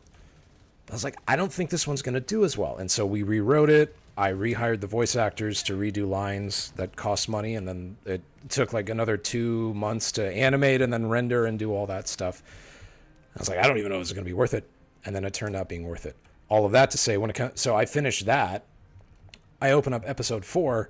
Episode 4 was only 2.5 minutes long. It was just the escape pod scene. Right. And it sucked. It was awful. There wasn't even a trial. There wasn't the guys in black. Oh, It God. was just he opens the escape pod, reads his charges, and pops the dude in the head, and then it was over. And I was like, this is bullshit. and off of episode 3. Episode 3 is 9 minutes long, and it's awesome and it's epic. And then it's this 2-minute like paperclip episode where some guy shoots another guy in the head. Like, this sucks. We can't roll with this. So then we. No, I mean, we hey, redid it. I'll say as much. The one Oh, where no. I thought it was you've pretty got the good. Truth Enforcer meeting the dude coming out of the pod. Mm-hmm. Like that was definitely like one of my favorites. I think it embodied who Super Earth is pretty well. Obviously, it didn't have I guess some crazy story arc, but it seems like what I'm getting is like you're maybe some guy who like really wants to create I guess more of that story outside of just the pomp and circumstance. I don't know. Me and my brother like that one a lot. I appreciate that. Thank you. I don't think it's I don't know if it's my favorite or the Truth Enforcer. That would be episode 4. I don't think that's my favorite or the best episode, but it definitely it's definitely Got much this guy. I stronger got this guy. than how it started. So it became one of my favorites. I don't think it's the best we've ever done. Yeah, it is also an experiment. Like again, I do want to branch off into something more of an original IP, and so I'm kind of experimenting with telling more narrative focused stuff rather than just translating the gameplay to the screen. Right. Me and Plot Coalition talked a little bit about this. Our feeling is like, well, if you want to experience the game, turn on the game. Like we can't we can't replicate that. We can't replicate the way that the game is on screen. It would just take too much time and too much resources. Maybe Sony can do that, but for us, what's cool about cinematics is we can focus on narrative and dialogue and all of the story elements that you don't quite get to see because you're busy playing the game. Mm-hmm. And then that's also just Yeah, I mean, more you- interesting for me to that's also a strength of mine, and it's more interesting for me, and it's practice so that I can eventually go off and do something more original. As What? a creator, I guess, like, how do you balance obviously what people like to see? Because obviously a lot of times the crowd is going to like something different that you might like. Like, how do you balance that to make sure, I guess, you're motivated to make what you're making as well? I make sure that I have something that I want to do first, and that sounds selfish, Sure. and it probably is. But like, we're not in a contract relationship. Like, this is still right. this is something that I'm doing for me, and my whole goal is to try to see if I can even make something that people want to watch. I could make me and Plot Coalition. I don't think this is cocky to say. I think me and him could individually make a red versus blue Helldivers Oh my type God. thing. Oh yeah. And that's not a shot at like, oh, it'd just be easy and simple. It's like, no, it wouldn't. But like, it's different than what he and I are trying to make. We're trying to. I'm running out of words and also trying to complete an objective. So, Man, You're doing well. You're doing really well. well, I appreciate it. this Oh is my not God. the most podcast friendly environment for sure. It's a lot of fun. Oh, it's the though. perfect podcast. I love this environment, actually. I might make this into its own series if I'm being honest. It's like, I would love to get a whole bunch of creators and just like put them in the hardest difficulty of shit. Just like, all right, so the meaning of life. The meaning of life is you explode into a million pieces. Imagine like Elden Ring, where it's just like, go, tell me everything that you think. Yes. Hey man, I guess you do find out who somebody really is when they're under pressure, right? So, Oh, absolutely. Yeah. So your question, how do I balance that? It's like Oh no. I don't know. I don't know if I do, because I think if I was worried about balancing that, I think I would have made more of a red versus blue style type content. Sure, yeah. I'm not as concerned, and not really have been as concerned with what is popular, and that shows up in my film choices. It shows up in my music choices. Like, I don't listen to a whole lot of pop music. I don't read a whole lot of like I read. People don't read. Like that's just not popular there. And then it's Right. stuff that's not really popular. I'm reading boring stuff like C.S. Lewis or Hey, or there Crime you and go. Punishment or something like that. It's like, no, There you go go, read nice. Percy Jackson. That's lame and boring. And then you say that and you sound, oh, hoity-toity. Like, okay, well, whatever, man. Like, I'm out here making how what you I not want to make. Yeah, nah. Yeah, I mean, I work in digital marketing full time. That's my day job, and I think, I mean, working in that kind of industry, like, a lot of it's social media and a lot of it's content creators, and like one of the things everybody always pushes you to do is you're just trying to look for the CPI, CPC, trying to optimize for that, and you kind of turn into a robot. And it's I think a lot of like what we've seen today, I guess, in mainstream media. I mean, it's kind of like a macrocosm of, I think, the whole culture is just like a lot of the stuff that's coming out. It's less focused on being true to the actual, I guess, art of the creators and the original people who made it, and more about like, okay, what's gonna, I guess, have mainstream appeal. So I think definitely respect where we're coming from. And for C.S. Lewis, man, I don't know if you've read That Hideous Strength, one of my favorite books. I'm going through it. It's been a tough read. I'll be real with you. But yeah, I'm actually going through that. That's crazy you mentioned. Very, very relevant. Yes. But no, dude, I definitely I'm respect that. I think right now, especially, there's just a huge audience that wants that kind of thing. Even though you might get some hate from certain segments of the population, I think there's a Yeah, lot but of people that everybody's are gonna really hate, and then also too, it's like, Exactly, okay, yeah, but yeah. so I lurk around the Helldivers community, and there's times where I'm like, I don't even think the community knows what they want. God, I'm going to be making a lot of enemies if this goes public tonight. But like, there are times where I'm like, okay, but I don't what even, did you do? I was trying to be quiet. I don't think people know what they want. So Sure. and the like, okay, so I make what people want, and then another group comes in and, well, I don't like that. And it's like, all right, well, I wasted all my time trying to make people happy. I didn't make people happy, and then I didn't even want to make Right. it in the first place. All right, well, like, Exactly. I'm not yeah, trying to be yeah. a dick, but like, I'm just gonna go make my own thing, and if you guys like it, tune in, and if not, hey, at least I went down swinging, making my own thing. Yeah, exactly. Agreed. And Oh my God, I I see you instantly flying. got launched. Yeah. I saw that. I saw Final that. That words. was beautiful, man. That. Oh shit. Final words. I went down God. swinging. Y'all can kick rocks. I'm moving away from that. I'm gonna land on your head. Give now, my- factory I strider. want my gaming chair. I want my gaming chair. Give me my gaming chair. Mine. Yes, dude, right on your head. Oh, this is not good. What's there, boys? Very nice. Okay, it's still not Gaming good. chair active. Oh, eagle. Die. That's right. We still Get have out an of here. Get out of my objective? house. Damn. We have. Let's see. We have about 11 minutes. We should probably do that last objective. Hey, I think we got another bot in chat. Oh, do we really? Oh, come on, Yeah. man. Can't I I know just I'm an admin, stream yeah, in for some peace? Won't Dude, let tell me him to get go to through my it, but- chat. I need the views. Dude, before I was telling Eddie the other day too, like before I really got into Helldivers, and I mean we're still kind of new to streaming. Like Sure. I would always look like, man, streaming's the easiest job, and now I'm like, dude, I would not want this job at all. Oh, Hang on. Oh shit. All right, I think we got 2 side objectives. We got 10 minutes Come on. left. Oh my God. Come on. Oh, Let me. we got it. We let got me it. out. You know what? Yeah, I'll go Yeah. ahead and try to head to extract and maybe call it down if you guys want to take out the small base Yeah, no worries. and the tower. Sweet.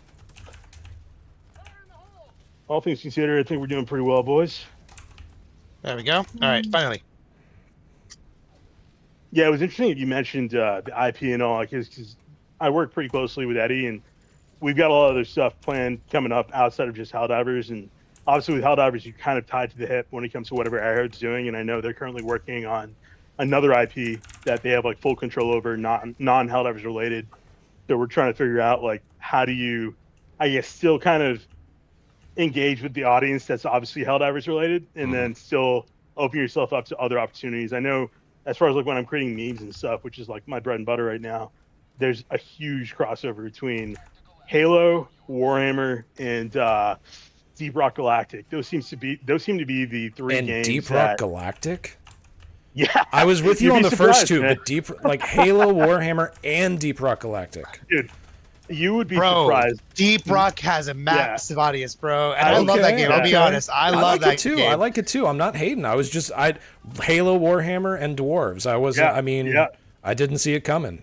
It had me I in the was really first half. surprised too. It's most of the content I've made, it's top performers have some kind of Deep Rock Galactic component to it. So Well, Rock and Stone, man. there you go, man. Rock and Stone. Rich. Calling you in. All right, where's extract? I should probably hit the extract. Rock and Stone, baby. Honestly, I wouldn't mind streaming that with you, HELLHUB, at some point, or any of you guys in this chat. Oh, I heck love yeah, that game. Yeah. That game is so much fun. It's more fun than it needs to be. That's what I think it's so cool about some indie games these days, is that they just are so much fun. Just because they're silly, you know? Mm-hmm. I haven't played it in forever, but I remember loving it. Oh fuck. Oh my God. Okay, hang on. Oh, We got, watch out. There you go. All right. Foggy, if we move away in 40 seconds, we might be able to Oh get it my to hover, God. and we could probably help Sam and Eddie out there. hang on. I think we got 30 seconds Help? right now. I don't so- need help. You sure you got it? I'm a Helldiver. What are you talking about? We'll let you go. Yeah, Foggy, if you want to start running away from the base, go ahead and do it, and I'll Here, run I away wanna with shoot you. this That guy way in we the can ass. get Come on. some. There we go. Come on. Die. Yeah. I don't know. See. You I see. can't think for myself. What did I tell you? What did I tell let's you? Wait. Oh Wait for shit! 5 seconds, I spoke too soon. and- All right, let's start running, man. Let's go. Oh, Oh my God. Shit. Oh. Thank you. Shit. Oh shit. Okay. All right. Well, you know what? I may not be able to do this. I may not be able we're to do gonna- this one. We're gonna come and try to help you guys. Okay. I am out of stims and ammo, so I may not be able to do this. Oh, he's hovering. He's hovering. He's hovering. You did it. He's hovering. Yeah, we should have a little bit of time. Is there anything we missed? There's one more base There down is- here. Yeah, right here. I am. Yeah. All right. I'll go. I'm dry on everything. I'm going. Do we have resupply? No, we don't. No, we don't. Yeah, Pelican's got some good range, but we're gonna have to try to make use of it. Despawn, you. Oh, you son of a bitch.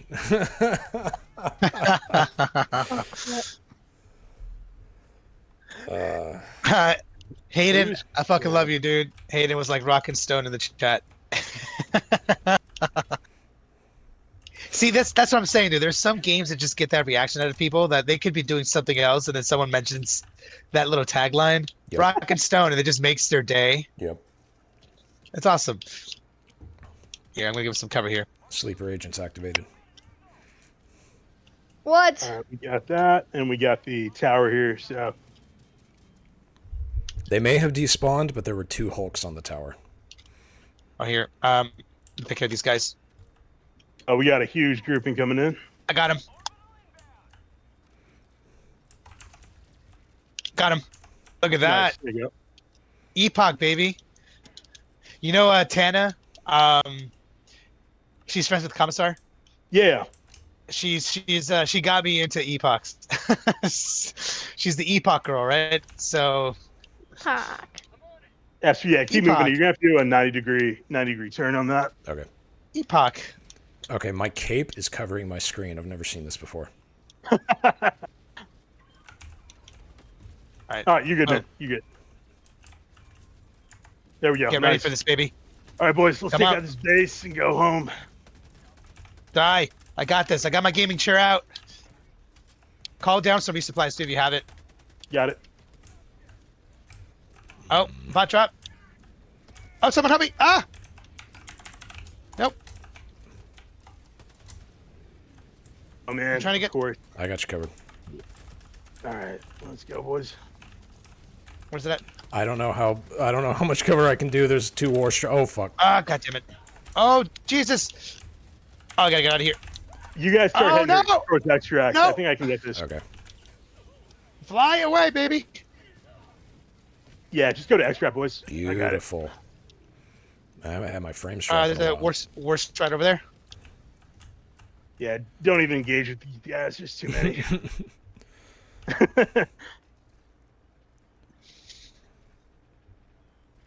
Come on. Epoch.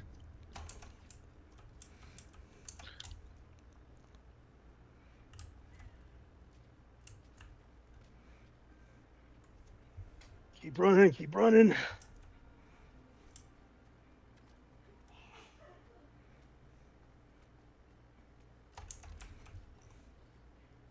Uh-oh. Yeah, I guess Sam. I mean, you mentioned this being something you did on your own. Is animation something you're trying to do full time?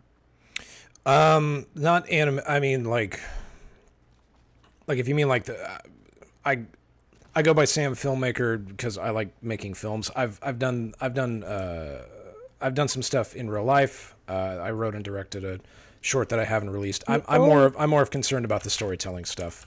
If that's done There you through go. animation, it's done through animation. If I've got some ideas that I'd like to do for IRL stuff, I've got more ideas for animation. I just like telling stories. So, yeah, I would like to do like writing and directing, like kind of what we're doing for the YouTube channel. I would love to do that full time. This is a small experiment to see if I can do that even to some minor capacity, and it looks like Oh my god, I missed. Sure. So now it's kind of a scalability issue. So, That makes sense. but yeah, I would love to. If I could have such a choice, I think I would. Shall we I get think I in? would choose it. Yeah, I think we're all here. Let's go. All right, smoke out. All right, boys, let's go. Let's go. Got some smoke in. Good. Wow, I'm impressed. Boom. I'm impressed. I'm Beautiful. impressed. Beautiful. Good stuff, guys. Just made it. Wow. That was smooth. That was really smooth, y'all. Perfect. I like that.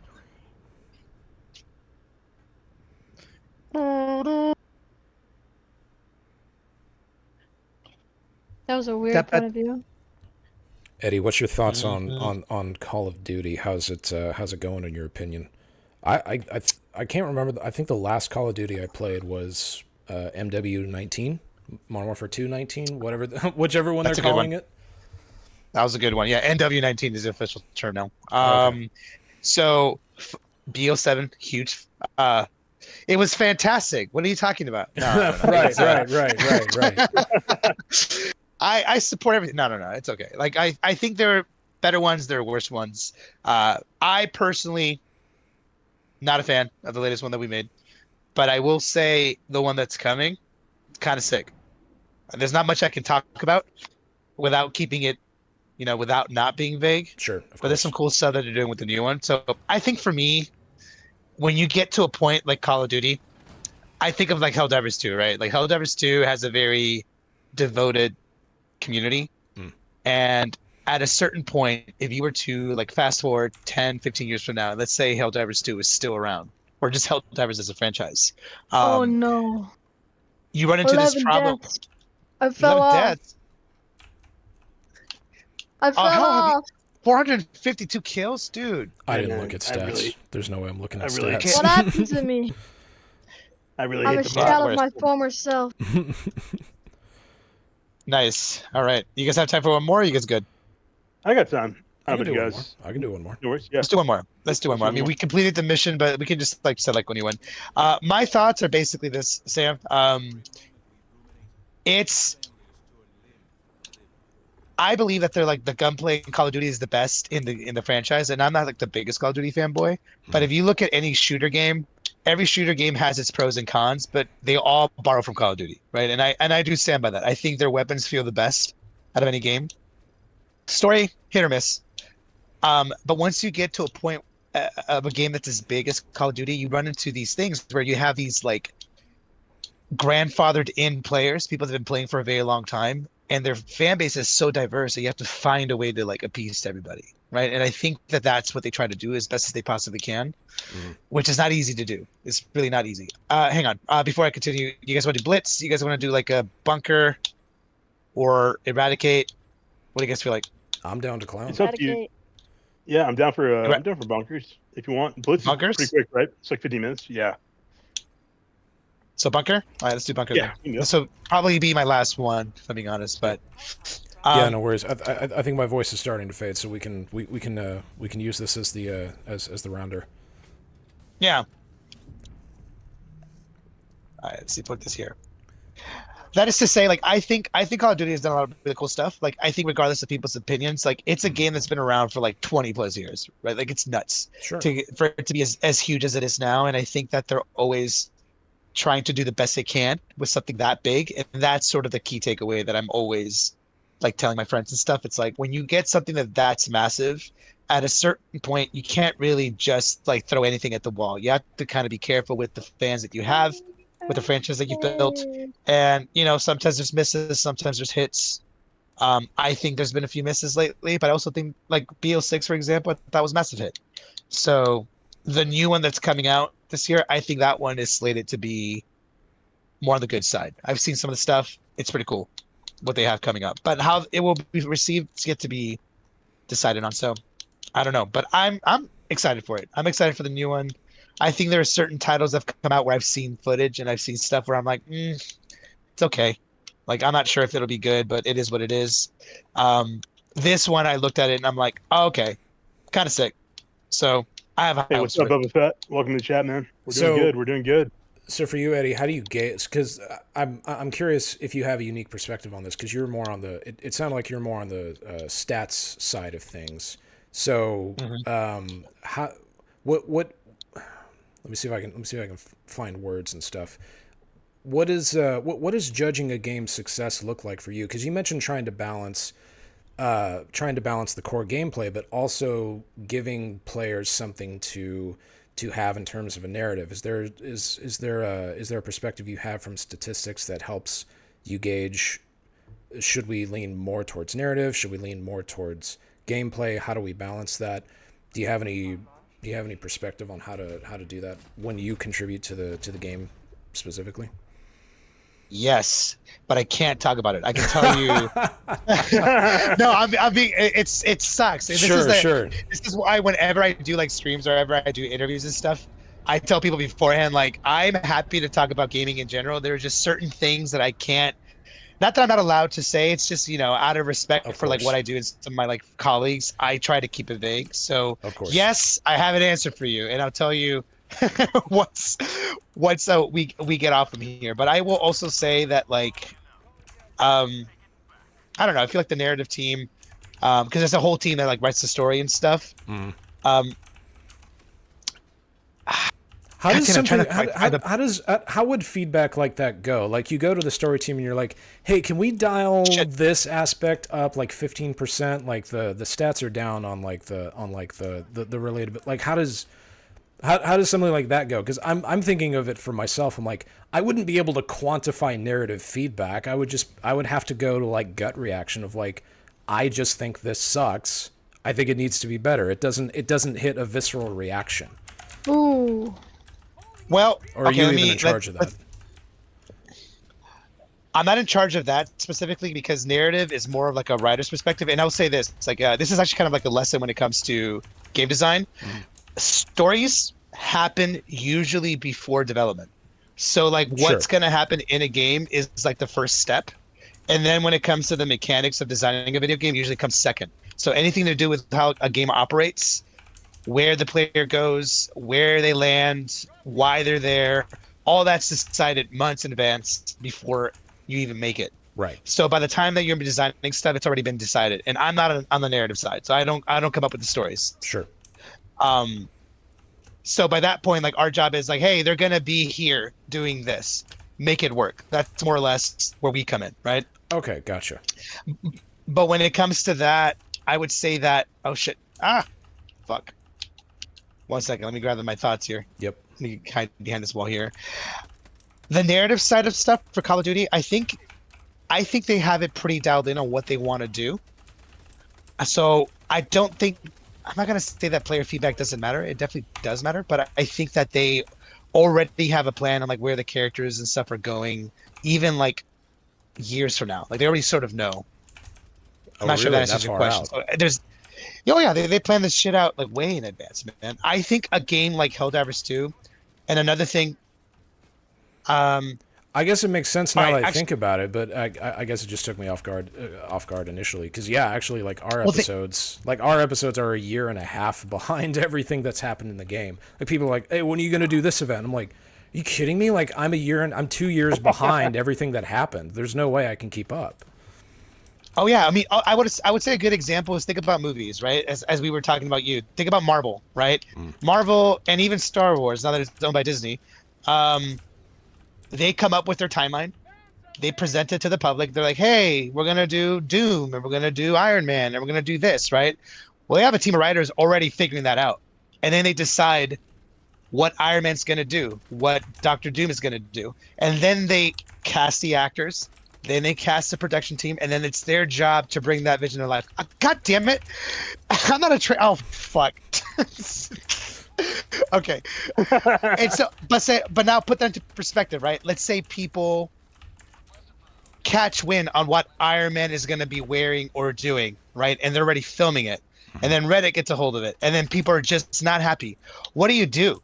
Right? You already have like months, if not years, already into developing what Iron Man's going to do. Right. And now because of one post on Instagram or Reddit, how much money are you going to put into changing that thing when it's already in motion? The best you can do is kind of pivot on what comes after that, right? On like what scenes come next or what they're wearing next, that sort of thing. It's hard to manipulate a machine that big, is what I have to say. A game like Helldivers 2, they're a pretty big team. You know what? Maybe Helldivers is not a good example, but think of like smaller games. Those are a little bit easier to manage because you have a smaller team, not as big of overhead. If you wanted to change something, might take a couple weeks, but you could do it. A machine as big as the franchise that I work for, not as easy. You kind of have to decide and just commit and go.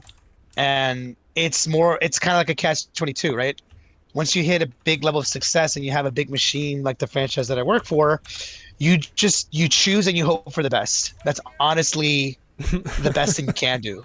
And it's not because, trust me, like devs care. A lot of people in the company care for the quality, but people outside of it can't understand that you can't just change a machine that's being worked on by like thousands of people so easily.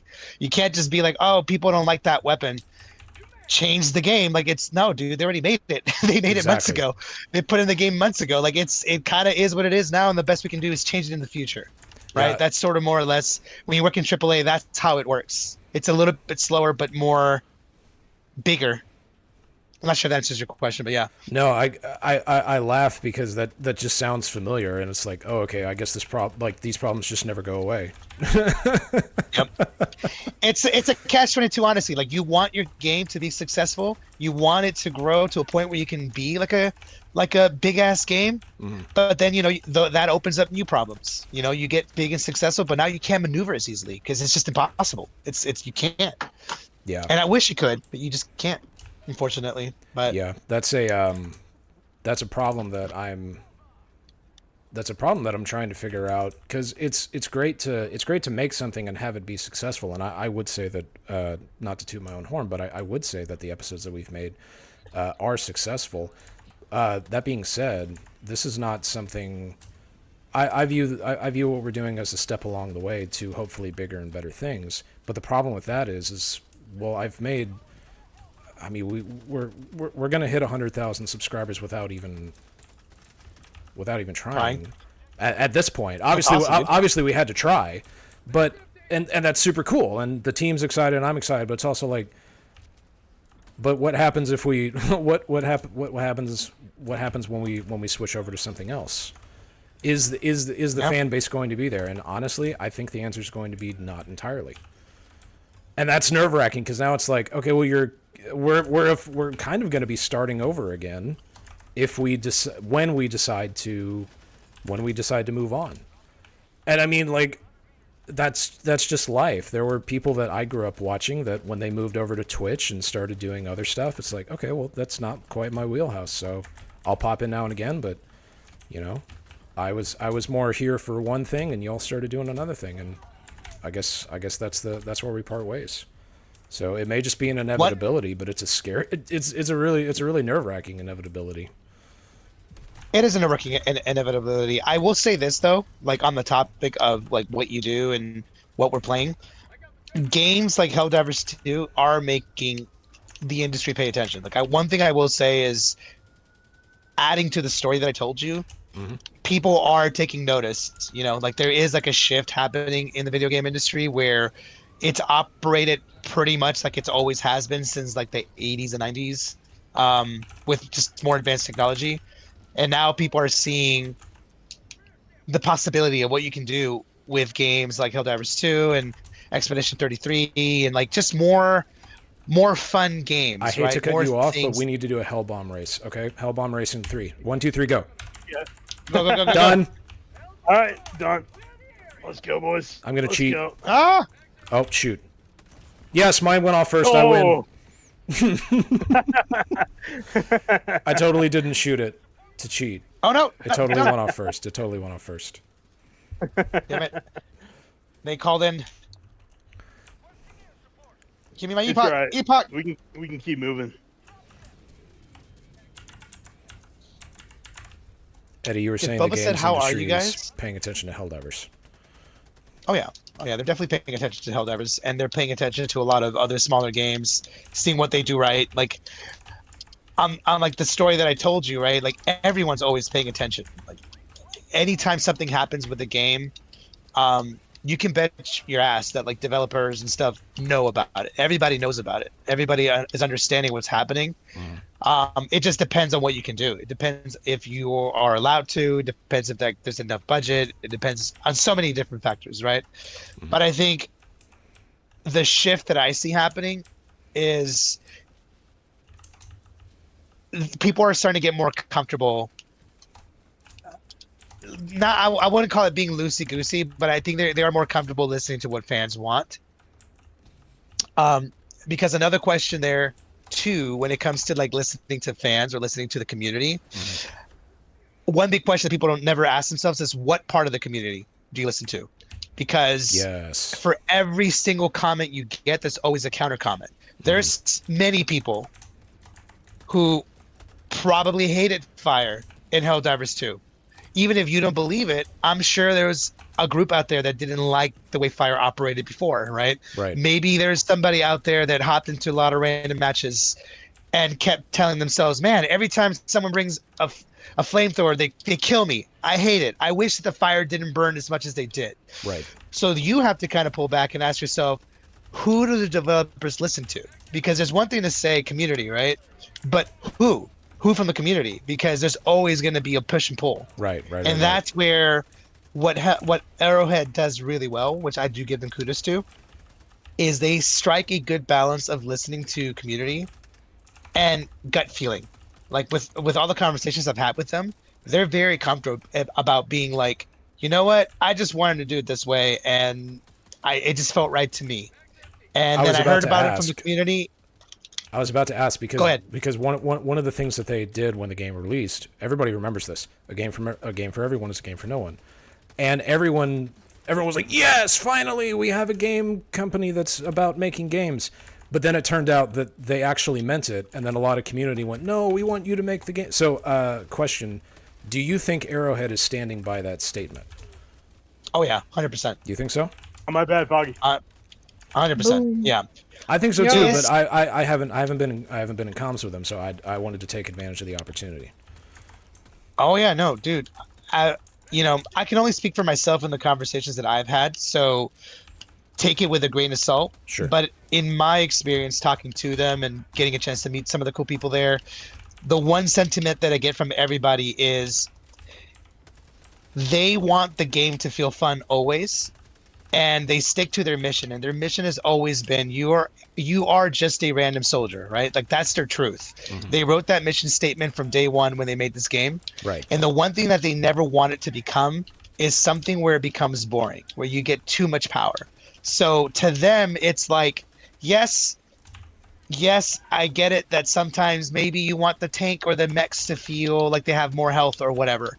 But by doing so, will that make you not a normal soldier? That's more or less like the truth that they stick to. And if you really pay attention to all the choices that they make, they stick by it pretty well. But at the same time, they always ask their own questions. Would I play this? Would I sit there and play this for hours? And I myself, in my experience, after talking to them, can confirm to you that each of them would play this game. And they do play this game for a long time. And it's good to see that they're willing to do that. Now, will that game always be what you want to play? Not sure. Maybe. Right. Maybe so. But right. I would agree in the sentiment that they are always trying to make a game that they want to play. And that's refreshing. Right, but the answer to that is like, okay, well, but this is not for you then. And nobody wants to hear that. They want the game to be made for them. It's like, yeah, but that's not like... sorry, there are other games out there that are for you. And then if this game... if this game is what you want it, then it doesn't... then it is not what it is. And then and then that gets lost. But that seems to get lost on a lot of people. Oh, man, I can't hit a fucking thing in this game. If I can be honest, I've been so engulfed in my answers to you, dude, that I haven't even been paying attention. I haven't either, man. That's a sign of a good I'm sorry, conversation. chat. I haven't been giving you a good performance. I'm just like literally running around, just like acting like an idiot. We're gonna find out who the A chatters and B chatters are tonight. I mean, okay, you know what? I'll give you one of my personal examples, right? Arc Raiders, right? I think Arc Raiders, great game. I only played it once. It wasn't for me. I don't know why. No. It just didn't feel like it. I played it with a friend, a really good friend of mine. Mm-hmm. We squatted up, had a good time, never picked it up again. Mm-hmm. Don't know why. Just didn't hit that nerve for me where I wanted to spend hours into it. And it's okay. Like, it's totally okay. There's thousands of games to play. And that's so cool that we live in a day and age where I get to choose what I want to spend my time on. There used to be a day and age where that wasn't the case, Mm-hmm. So does that make Arc Raiders a bad game? No. Most people in the chat, most people that watch you, Sam, or even HELLHUB, would probably call me an idiot for saying that Arc Raiders is not a good game. And I wouldn't say that. I wouldn't say it's a good game. It's just not a game for me. Sure. Right? And that's, I think, a difference that kind of goes past people's heads is like, not every game has to cater to you. And it sucks to say that, and it doesn't make it a bad game if you don't like it. What's weird is that Right. I don't Oh, think shit. it sucks Oh, to shit. say it, but Um. you're right that for some reason it does suck to say it. But you and I, we don't have a problem with saying that. But for some reason it is still a problematic thing to say, and I don't know what to do about that.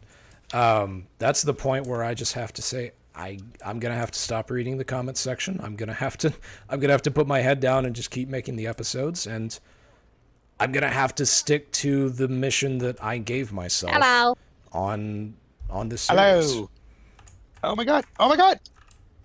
I'm not doing well on this mission, guys. I'm so sorry. I'm like, We're doing What am I doing? fantastic. This is the greatest thing. This is We're all taking turns doing poorly. we literally just had one bomb ass mission. we did all the objectives. What are you talking about? We we- got 25 minutes left, dude. Yeah. We got all the time in the world, boys. We're doing good. 10 lives, 11 lives. You know what? I haven't done anything. Oh You know, my I think I'm God. reflecting on myself. I do not feel content with my performance. I'm pretty sure I've gotten like 50 kills. Not if that. Hey, man, as long as you're beating the in-canon 2 minutes lifespan, you're doing good. Exactly. You know what you guys haven't thought about yet, though, and this is totally coming in the gaming world. Maybe not within like a decade, but it is for sure coming. Is customizable AI. Like that's something no one has talked about yet, but that's for sure coming, dude. You're talking like, think about it. Like the enemies? Yep. Like in the sense where, you know, if you're smart enough, you can configure ChatGPT and like Cloud Code and all this stuff to basically be you, to be like a version of it that you want, right? Sure. And there is a world where with enough computing power, that could come to games sooner than you think, where you can hop into like a Skyrim.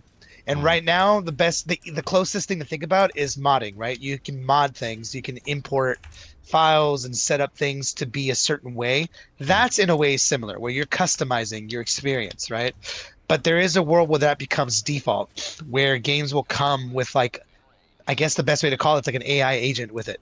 Like that's something people haven't talked about yet, but it's definitely being brainstormed. On like how do you implement this customizable buddy of yours that comes with every game that you can basically infinitely tweak your game to be whatever you want it to be. That's a whole fucking thing. And I think I also talked about this other thing with I think it was Cold Brew we were on with cloud computing, right? That's another thing that's coming in our lifetime probably, dude, where maybe not within a decade, but at least within like the next 20 years, where gaming computers are going to go completely online. Have you heard that topic yet, Sam? I don't think I have. Yeah, that's a thing that they're talking about, where like cloud computing eventually will get to a point where it's as fast as having your own computer. So there is a world where you might not have like, your own gaming PC anymore. What was Google tried to do something like that like 10 years ago, didn't they? Like, Stadia? Yeah, Stadia. Stadia? Is that And that completely similar? failed? Yeah, yeah. Basically, right? Okay, gotcha. But without a device, a world where you can kind of log into a portal and basically customize what you want in terms of a computer and then play games off of that. You can do that now. You can get virtual computers, right? But they're trying to like, I guess, make it more friendly, more like user friendly, so it's easy for everybody to use. That's fascinating. But that world's coming. It's coming at some point. I just don't know when. Do you think it's for But good it's or coming. for bad? I think that question, the answer is always both. I think it really depends. I think it'll be good at first, and then I think people get greedy, charge too much for it, gets too expensive, and then eventually it retreats back into like a normal base. I don't know. It's economics. It really depends. But I do feel like, think about AI, right? Think about when ChatGPT first came out like 3 or 4 years ago. The fascination behind it was massive, right? Everybody went on it. Everybody's mom went on it. They were asking it questions. They were like, "Holy crap, I can do whatever I want." And then very quickly it kind of became productionalized, right?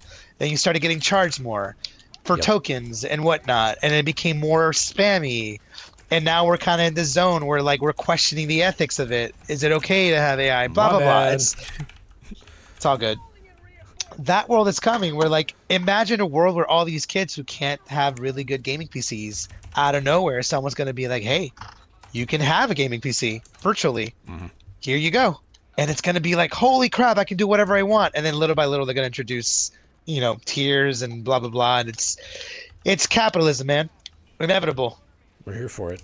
It's been interesting to see, like, the barriers being removed on creative stuff, and realizing that is not always the solution. When you make it a open playing field, you start to realize that there are that I don't know how to say this in a way that's not going to get me completely slammed. Like, people have different bends and different strengths and different weaknesses, and burial removal shows that. You take a look at something like Unreal Engine. It's marketed as something magical and wonderful, and Lumen and Nanite are all these, and it's like it just shifts through LOD things faster and more seamlessly. And then you watch everybody go for the marketing, and then they all start making animations on it. It's like only 1 out of 10 is actually like of good quality. And then you have guys that work on my team that use outdated stuff like the Source Engine, and like it puts Unreal Engine to shame. And it's like, there really is, at some point, the barriers being removed it never really was an excuse. There really was a lot of personal drive and dedication that was behind it all. And tools, while they're very important, I mean, if you don't have anything good worth saying, no, like if the house falls over, nobody cares that you used Milwaukee. The damn house fell over. You've still got to make a good house. You still got to have a good story to tell. You still got to have Jesus. Man. Y'all got There's a tank. No. vaporized. Hang on, move. You still got to have solid gameplay at the end of the day. I agree, and I think this is one of like my own personal truths. A good game will always be a good game, right? It's almost like when people ask me questions of like, where do I think gaming is going in the future? Will it be here forever? I like to give them the example of books. Books have been around since God knows when. When was the printing press invented? Like the 1400s or so? Yeah. Books have been around for Sure. like at least 1,000 years, and we still have New York bestsellers, right? It's just the way that you deliver the product to the public changes every so often, but the medium stays. Right. Video games are here to stay. Movies are here to stay. It's just how you make one successful changes with how society changes. And with that sense, what makes a good story will always be the same. What makes a good game will always be the same. What makes something addictive, what makes something fun to play will always be understanding what feels good and delivering that feeling, right? And as long as someone has that in their core, then I think they're onto something good. And to pivot back to what I said earlier, every Arrowhead dev that I've talked to has that in their like mind. They want it to feel good. And yes, not every choice is good, but at least it's in their core, and that to me gives me confidence of like, yeah, they want it to feel good. And on that note, I feel like most game devs are that way. I think most people that make games love games, and they want it to feel good, and they try their best. And I don't know, I feel like Helldivers is succeeding in that, in my humble opinion. I could come up with so many other reasons too, but for that reason alone, I think that's enough for me to be like, yeah, it's a good game and it's a good dev team. You can't really convince me otherwise.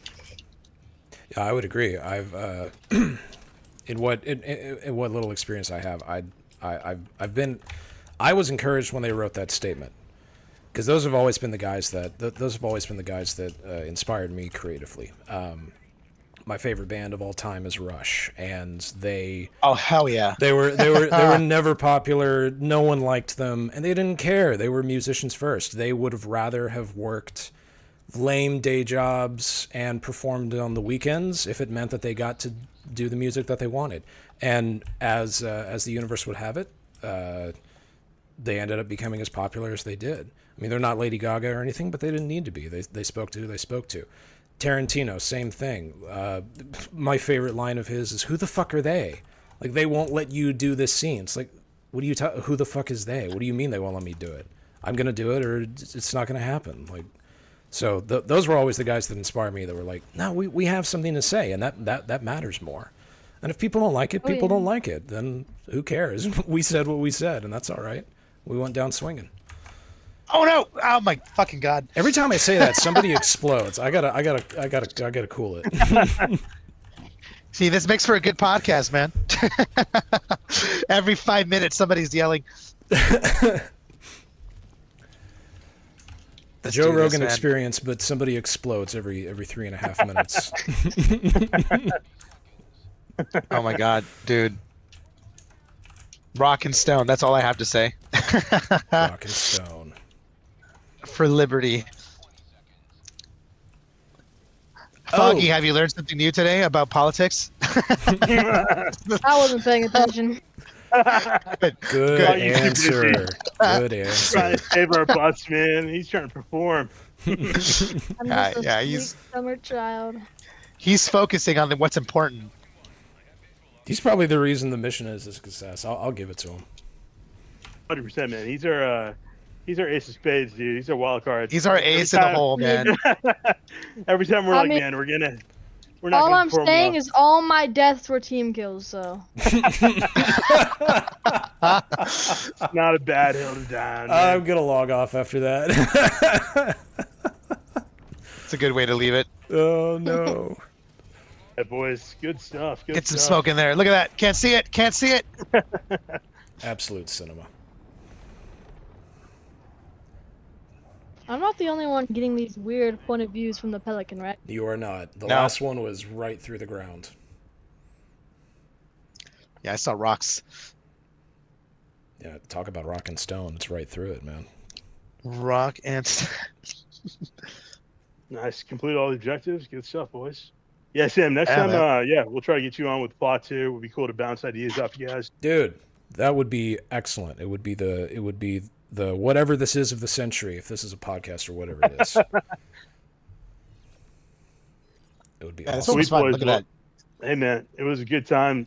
Sam, Dude, this let was a people blast. know- Hey, thank you guys so much. This was a lot of fun. I really appreciate you guys reaching out. Let's do this again sometime.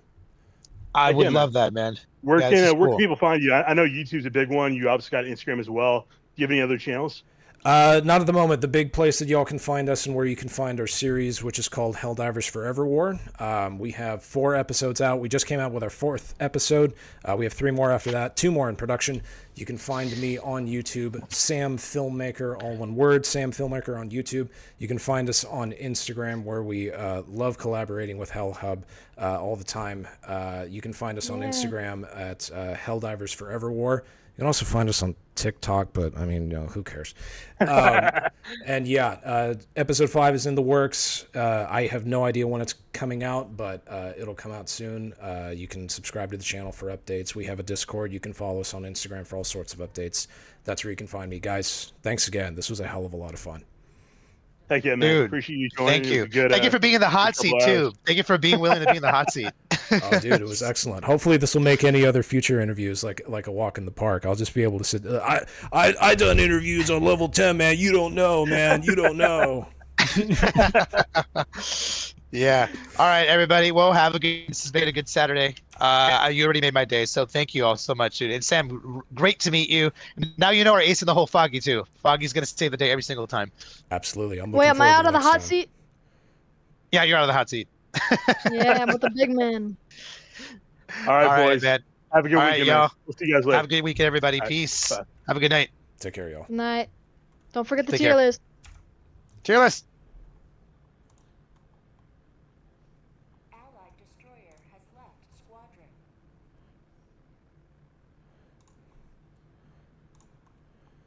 Well, that was a lot of fun. Well, hey, thank you guys for tuning in and for bearing with that. Sorry, it's borderline impossible to look at chat while playing level difficulty 10 and being interviewed. So appreciate you guys sticking around through that. It was a lot of fun. Go check out HELLHUB. I'm gonna throw some links up in the VOD when this gets done. You can follow HELLHUB on Instagram. That's where they post a lot of their content. I'll be honest, I don't know as much about MAINQuest's links, but I'm going to try to throw those out there. I'm going to end the stream now. Thank you guys so much for hanging out, and I will see you guys when I see you guys. Take care.